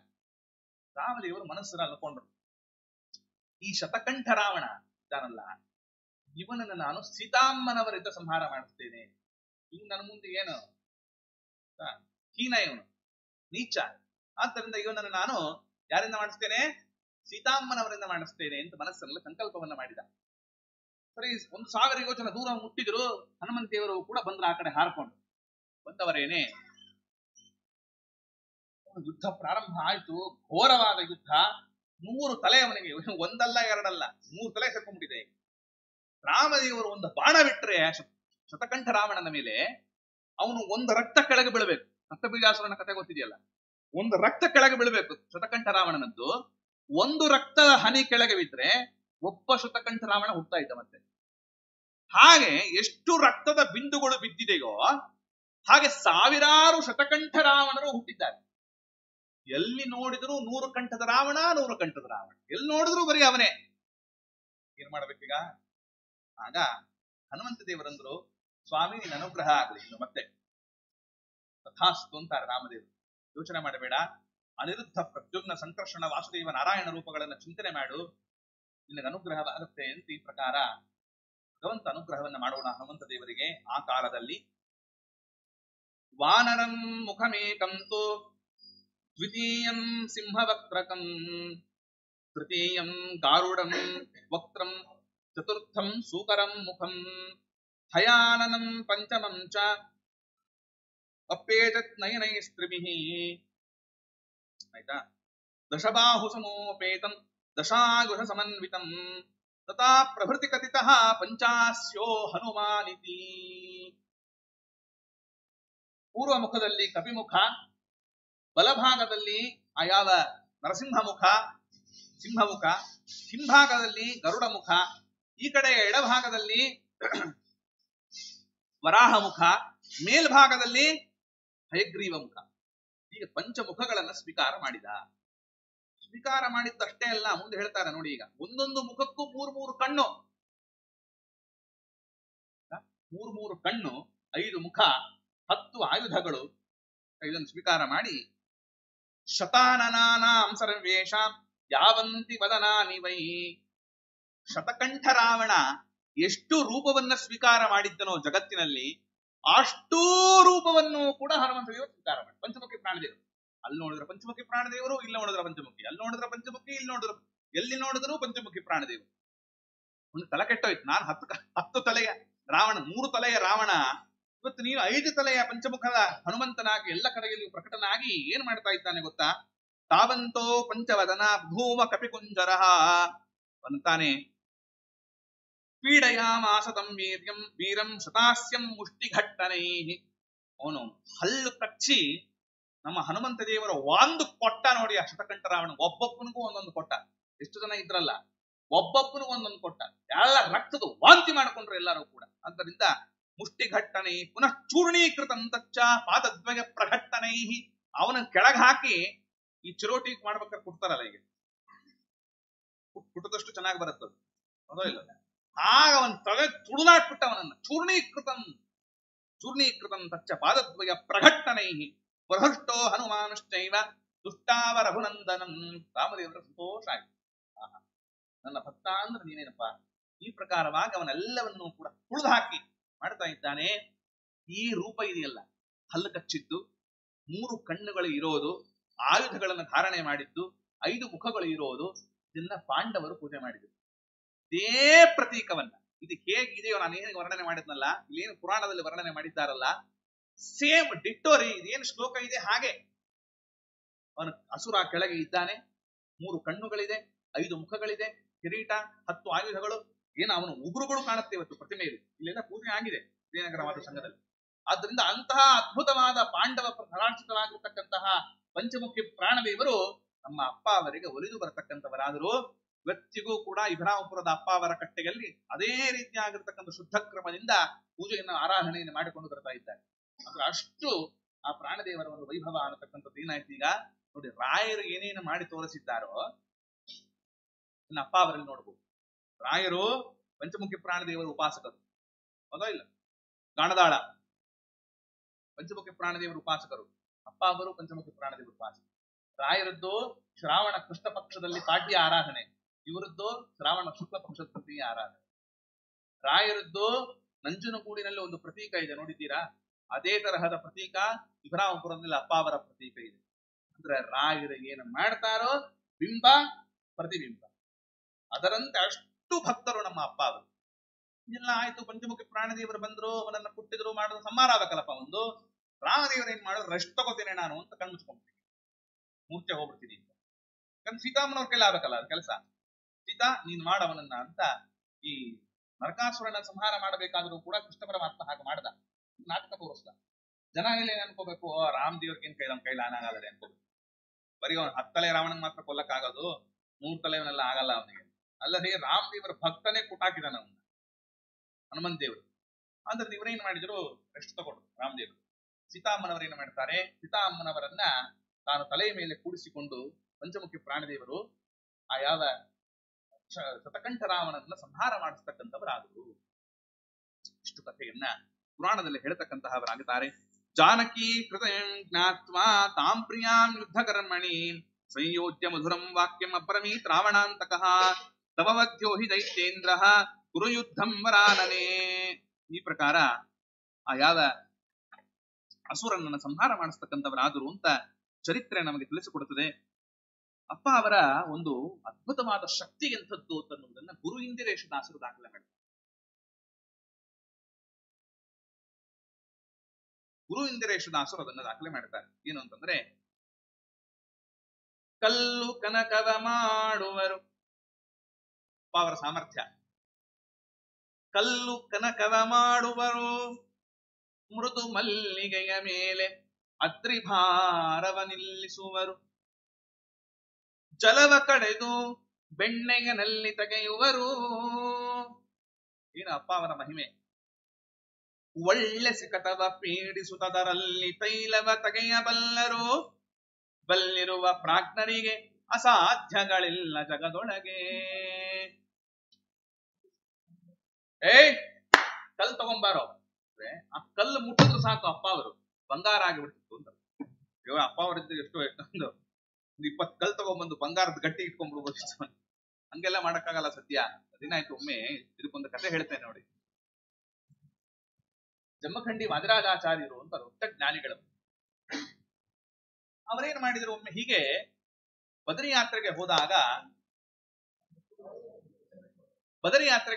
ಏನಾಯ್ತು, ಜಮ್ಮಖಂಡಿ ವಾದಿರಾಜಾಚಾರ್ಯರು ಅವ್ರ ಜೊತೆಗೆ ಒಂದಿಬ್ರು ಬಂದಿದ್ರು. ಒಂದು ಮಡಿ ಹೆಂಗಸು, ಒಂದು ಇವರು ಬಂದಿದ್ರು. ಆಕೆ ನಮ್ಮ ಬಳ್ಳಾರಿ ಪ್ರಾಂತದಲ್ಲೆಲ್ಲ ಸ್ವಲ್ಪ ಮೆಣಸಿನ್ಕಾಯಿ ಇರಬೇಕು ಜೊತೆಗೆ ಹೊರತಾಗಿ ನೆನೆಸಬಾರದು. ಹಸಿ ಮೆಣಸಿನ್ಕಾಯಿ ಇದ್ರೆ ಅವರಿಗೆ. ಆ ಅಜ್ಜಿಗೆ ಏನಾಯ್ತು, ಯಾತ್ರೆಗೆ ಹೋಗ್ಬಿಟ್ಟಿದ್ದಾಳೆ, ತಂದಿದ್ದ ಮೆಣಸಿನ್ಕಾಯಿ ಎಲ್ಲ ಖಾಲಿ ಆಗೋಯ್ತು. ಮತ್ತೆ ಅಡಿಗೆಗೆ ಮೆಣಸಿನಕಾಯಿ ಇಲ್ಲ ಅಂದ್ರೆ ಮುದ್ದಿ ಪಲ್ಯ ಹೆಂಗ್ ಮಾಡಕ್ಕಾಗತ್ತೆ? ಅದರಿಂದ ಮೆಣಸಿನಕಾಯಿ ಇಲ್ಲ, ಏನು ಇರೋದು ಬೇಡ ಸತ್ಯ, ಮೆಣಸಿನಕಾಯಿ ಒಗ್ಗರಣೆ ಕೊಟ್ಟರು ಸಾಕು. ಮೆಣಸಿನಕಾಯಿ ಇಲ್ಲ. ಏನ್ ಮಾಡಿದ್ಲು ಆ ಅಜ್ಜಿ, ಮಧುರಾಜಾಚಾರ್ಯರೇ ಮತ್ತೆ ಮೆಣಸಿನಕಾಯಿ ಆಗೋಗಿದೆ, ಏನಾದ್ರೂ ಮಾಡಿ ಅವರಂದ್ರು. ಸರಿ, ಯೋಚನೆ ಮಾಡಬೇಡ ಅಂತ ಒಂದು ಅಲ್ಲೇ ಆ ಬದ್ರಿ ಯಾತ್ರೆಗೆ ಹೋಗುವಾಗ ಒಂದು ಮಣ್ಣು ತಗೊಂಡ್ರು, ಒಂದಿಷ್ಟು ಬಿಡಿ ಮಣ್ಣನ್ನು ತೆಗೆದುಕೊಂಡು ಅದನ್ನ ಕೈ ತಗೋಯಿದೆ ಮೆಣಸಿನಕಾಯಿ ಕೊಡೋದು. ಆ ಮಣ್ಣನ್ನೇ ಮೆಣಸಿನಕಾಯಿ ಆಗಿ ಮಾಡಿ ಕೊಟ್ಟರದು. ಸರಿ ಇಟ್ಕೊಂಡು ಈಗ ಅಜ್ಜಿ ಏನ್ ಮಾಡಿದ್ಲು, ಅಡಿಗೆ ಮಾಡಿ ಸುತ್ತಿರ್ಬೇಕೋ ಬೇಡ, ಮರುದಿನಕ್ಕೂ ಬರುತ್ತೆ ಮೆಣಸಿನಕಾಯಿ ಡಬ್ಬಿಲಿ ಇಟ್ಕೊಂಡ್ಲು ಅದನ್ನ. ಸರಿ, ಮರುದಿನ ತೆಗೆದು ನೋಡ್ತಾಳೆ ಮಣ್ಣು. ಆದ್ದರಿಂದ ಯೋಗ ಸಾಮರ್ಥ್ಯವನ್ನ ಹೀಗೆಲ್ಲ ನಾನು ಪರೀಕ್ಷೆ ಮಾಡ್ತೀನಿ, ಅದನ್ನ ಇಟ್ಕೊಳ್ತೀನಿ. ನನಗೂ ಕಲ್ಲು ಕೊಟ್ಟಿದ್ರೆ ಬಂಗಾರದ ಗಟ್ಟಿ ಮನೇಲಿ ಇಟ್ಕೊತಾ ಇದ್ದೆ, ಅಪ್ಪ ಅವರು ಮಾಡಿದ್ದು. ಕಲ್ಲು ಕನಕವ ಮಾಡುವರು, ಆ ಯೋಗ ಸಾಮರ್ಥ್ಯದಿಂದ ತೋರಿಸ್ಕೊಡ್ತಾರೆ. ಹಾಗೆ ಒಂದೊಂದು ಮಹಿಮೆಯನ್ನ ಪ್ರಕಟ ಮಾಡ್ತಾರೆ. ಕಲ್ಲು ಕನಕವ ಮಾಡುವರು, ಮತ್ತೇನ್ ಮಾಡ್ತಾರೆ, ಮೃದು ಮಲ್ಲಿಗೆಯ ಮೇಲೆ ಅದ್ರಿಭಾರವ ನಿಲ್ಲಿಸುವರು. ಅಂದ್ರೆ ಮಲ್ಲಿಗೆ ಮೇಲೆ ಬೆಟ್ಟ ತಗೊಂಡಿಡಕ್ಕಾಗತ್ತ ಸದ್ಯ, ಅದನ್ನ ಮಾಡ್ತಾರೆ. ಅದು ಅಣಿಮಾದಿ ಸಿದ್ಧಿ ದೇವರಿಗೆ. ಮತ್ತೇನು, ಜಲವ ಕಡೆದು ಬೆಣ್ಣೆಯನಲ್ಲಿ ತೆಗೆಯುವರು. ಬೆಣ್ಣೆ ತೆಗಿತೀನಿ ಬಾರು ಅಂತ ನೀರನ್ನೇ ಕಡೆದು ಬೆಣ್ಣೆ ಕೊಡ್ತಾ ಇದ್ರ ಅಪ್ಪ. ಅಲ್ರಿ, ಕೃಷ್ಣನ ಭಕ್ತರೇ ಈ ತರ ಬೆಣ್ಣೆ ಮಾಡ್ತಾ ಇದ್ರು ಅಂದ್ರೆ ಕೃಷ್ಣಂಗೆ ಇನ್ಯಾವ ಬೆಣ್ಣೆ ಕದಿಯಕ್ಕಾಗತ್ತ? ಅವನು ಒಳಗಿಡಕ್ಕಾಗತ್ತಾ? ಕೃಷ್ಣ ಬೆಣ್ಣೆ ಕದೀತಾನೆ ಅಂತ ಬೀಗ ಹಾಕಕ್ಕಾಗತ್ತ ಅವನಿಗೆ? ನೀರಲ್ಲೇ ಬೆಣ್ಣೆ ತೆಗಿತಾರೆ ಇವರು ಕೃಷ್ಣನ ಭಕ್ತರು. ಒಳ್ಳೆ ಸಿಕತವ ಪೀಡಿಸುತ್ತದರಲ್ಲಿ ತೈಲವ ತೆಗೆಯಬಲ್ಲರು. ಮರಳು ಉಸುಕು ಅಂತೀವಲ್ಲ, ಆ ಮರಳನ್ನ ಹಿಂಡಿದ್ರೆ ಎಣ್ಣೆ ಬರ್ತಾ ಇತ್ತಂತೆ ಅಪ್ಪ ಅವ್ರ ಕೈಯಲ್ಲಿ. ಆಯ್ತಾ? ಬಲ್ಲಿರುವ ಪ್ರಾಜ್ಞರಿಗೆ ಅಸಾಧ್ಯಗಳಿಲ್ಲ ಜಗದೊಳಗೆ. ಅವರಿಗೆ ಅಸಾಧ್ಯವಾದದ್ದು ಅಂತನ್ನುವುದು ಇಲ್ಲವೇ ಇಲ್ಲ ಅಂತ ಈ ಪ್ರಕಾರ ಅಂತಾರೆ. ಅಪ್ಪ ಅವರು ಮಾಲೆಯನ್ನು ಹಾಕಿಕೊಂಡಿದ್ರಂತೆ. ಅವರು ಹಾಕಿಕೊಂಡ ಮಾಲೆ ಎಂಥದ್ದು ಗೊತ್ತಾ? ಈತ ಧರಿಸಿದ ಮಾಲೆ, ಅಪ್ಪ ಅವರು ಹಾಕಿಕೊಂಡ ಮಾಲೆ ಲಕ್ಷ್ಮೀನಾಥನಿಗದು ಉಯ್ಯಾಲೆ ಎನಿಪುದು. ನಾರಾಯಣ ಅಲ್ಲಿ ಉಯ್ಯಾಲೆಯಂತೆ ಆಡ್ತಾ ಇದ್ದಾನಂತೆ ನಮ್ಮ ಅಪ್ಪ ಅವರು ಹಾಕಿಕೊಂಡ ಮಾಲೆಯಲ್ಲಿ. ಆಯ್ತಾ? ಈತನ ಊರ್ಜಿತ ನಾಮ ಸುಮನ ಸೌವ್ರಾತಗತಿ ಪ್ರೇಮ. ಈತ ಆಡುವ ಮಾತುಗಳೆಲ್ಲವೂ ಕೂಡ ದೇವತೆಗಳಿಗೆ ಪ್ರೀತಿ ಆಗ್ತಾ ಇತ್ತು.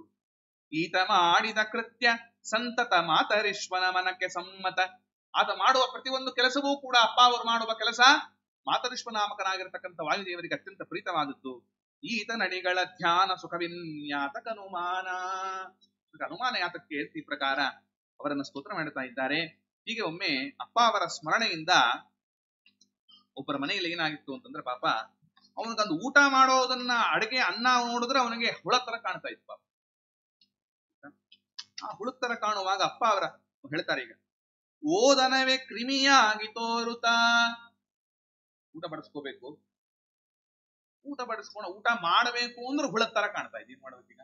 ಜನ್ಮಾಂತರದ ಪ್ರಾರಬ್ಧ. ಓದನವೇ ಕ್ರಿಮಿಯಾಗಿ ತೋರುತ್ತ ಬಾಧಿಸದು ಬಳಲಿ ಬಾಯಿ ಬಿಡುತ್ತಾದರದಿ ಶ್ರೀಯವಾಗಿ ಬೇಡಲು ಅಗಾಧ ಮಹಿಮರು.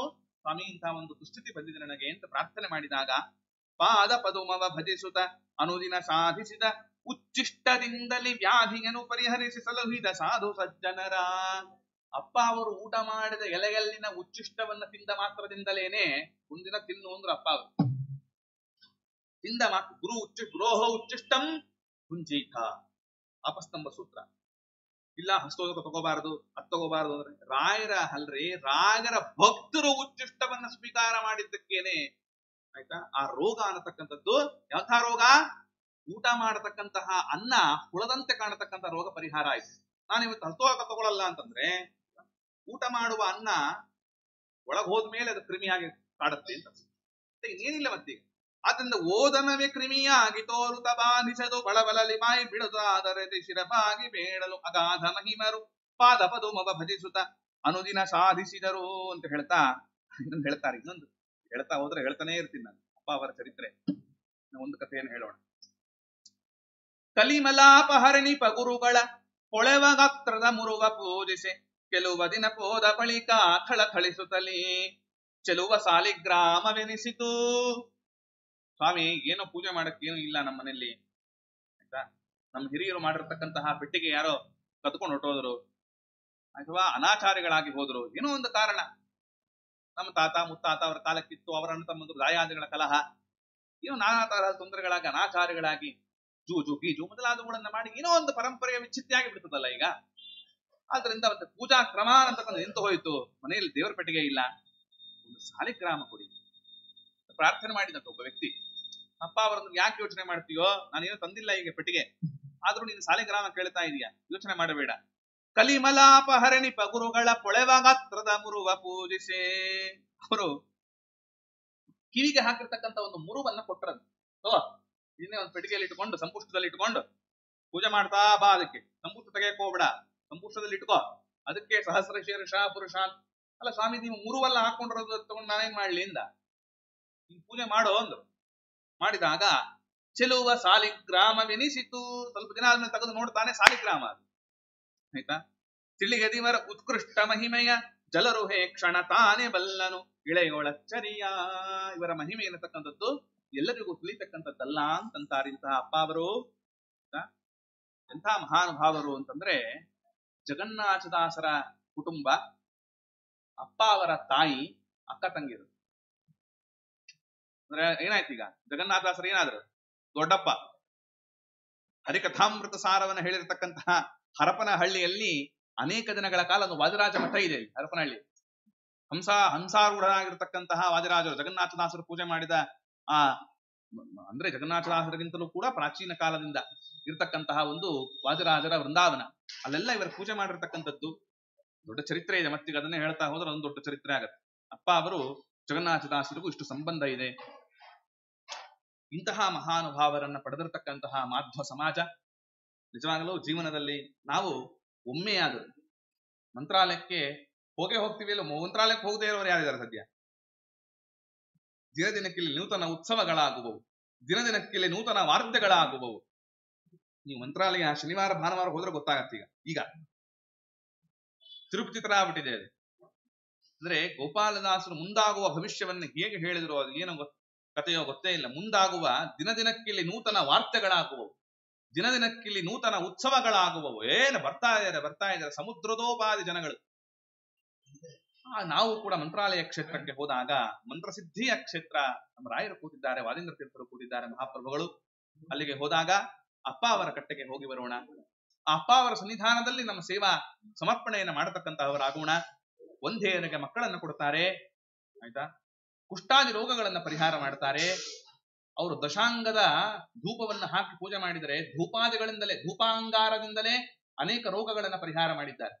ಧೂಪಾಂಗಾರ ಅಂದ್ರೆ ಯಾವುದೋ ಅಂಗಡಿಯಲ್ಲಿ ತಂದು ಘಮ್ ಅಂತ ವಾಸನೆ ಬರುತ್ತೆ ಅಂತಲ್ಲ, ದಶಾಂಗ 10 ಇರ್ಬೇಕು ಅದರಲ್ಲಿ. ಅದೊಂದು ದೊಡ್ಡ ಚರಿತ್ರೆ ಇದೆ, ಅದರಲ್ಲಿ ಹೇಳ್ತಾ ಕುತ್ಕೊಂಡ್ರೆ ಸಮಯ ಆಗ್ಬಿಡುತ್ತೆ.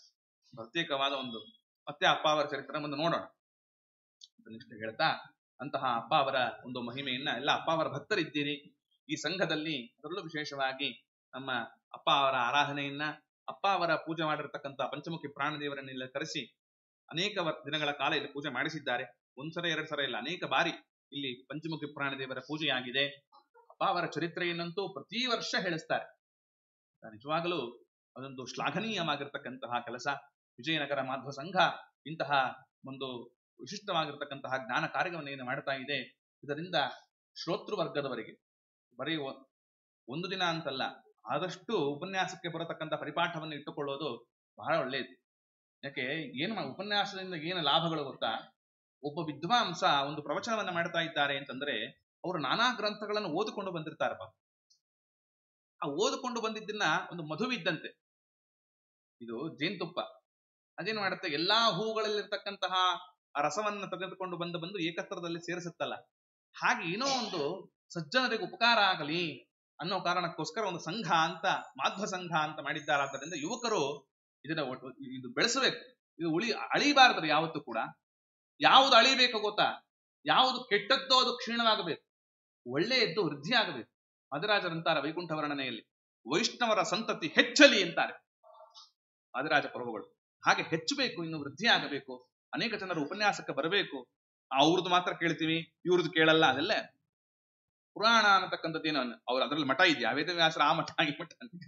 ಆದ್ರಿಂದ ಹಾಗೆ ವೇದವ್ಯಾಸರು ಆ ಮಠ, ಮಧ್ವಾಚಾರ್ಯರು ಆ ಮಠ, ಮಧ್ವಾಚಾರ್ಯರು ನಮ್ಮ ಮಠದವರು ಅಂದ್ರೆ ಸದ್ಯ ನಮ್ಮ ಹತ್ರನೇ ಮುದ್ರೆ ಹಾಕ್ಸ್ಕೊಂಡಿದ್ದಾರೆ ಮಧ್ವಾಚಾರ್ಯರು ಅಂದ್ರೆ ಏನ್ ಮಾಡ್ಬೇಕಪ್ಪ ಈಗ? ಅಂತಹ ದುಸ್ಥಿತಿ ಬಂದ್ಬಿಟ್ಟಿದೆ. ಆದ್ದರಿಂದ ಯಾವ ಮಠ ಗಿಟ ಅನ್ನೋದನ್ನ ಬಿಟ್ಟು ಜ್ಞಾನ ಅನ್ನತಕ್ಕಂಥದ್ದನ್ನ ಪಡೆಯಬೇಕು. ಆ ವಿಶಿಷ್ಟವಾಗಿರ್ತಕ್ಕಂತಹ ಶಾಸ್ತ್ರಜ್ಞಾನವನ್ನ, ಅದು ಪಾಠ ಆಗಿರ್ಬಹುದು, ಪಾರಾಯಣ ಆಗಿರಬಹುದು, ಪ್ರವಚನ ಆಗಿರಬಹುದು, ಎಲ್ಲ ಈ ಸಂಘದಲ್ಲಿ ನಿರಂತರವಾಗಿ ನಡೆದುಕೊಂಡು ಬರ್ತಾ ಇದೆ. ಇದು ಇನ್ನಷ್ಟು ಅಭಿವೃದ್ಧಿ ಆಗಬೇಕು ಅಂತ ಈ ಮೂಲಕವಾಗಿ ನಾನು ಕೇಳಿಕೊಳ್ಳುತ್ತಾ, ಈ ಒಂದು ಅವಕಾಶವನ್ನು ಕೊಟ್ಟಿದ್ದಕ್ಕೋಸ್ಕರ ಅವರಿಗೂ ಕೂಡ ಕೃತಜ್ಞತೆಗಳನ್ನು ಸಲ್ಲಿಸ್ತಾ ಈ ಮಾತುಗಳನ್ನು ರಾಘವೇಂದ್ರ ಸ್ವಾಮಿಗಳವರ ಅಂತರ್ಯಾಮಿಯಾದ ವಾದಿರಾಜದ ಹೃತ್ವಾವಾಸಿ ಲಕ್ಷ್ಮೀ ಹೈಗ್ರೀವನ ಪದಾರವಿಂದಗಳಲ್ಲಿ ಸಮರ್ಪಣೆ ಮಾಡುತ್ತೇನೆ. ಶ್ರೀಕೃಷ್ಣಾರ್ಪಣಮಸ್ತು.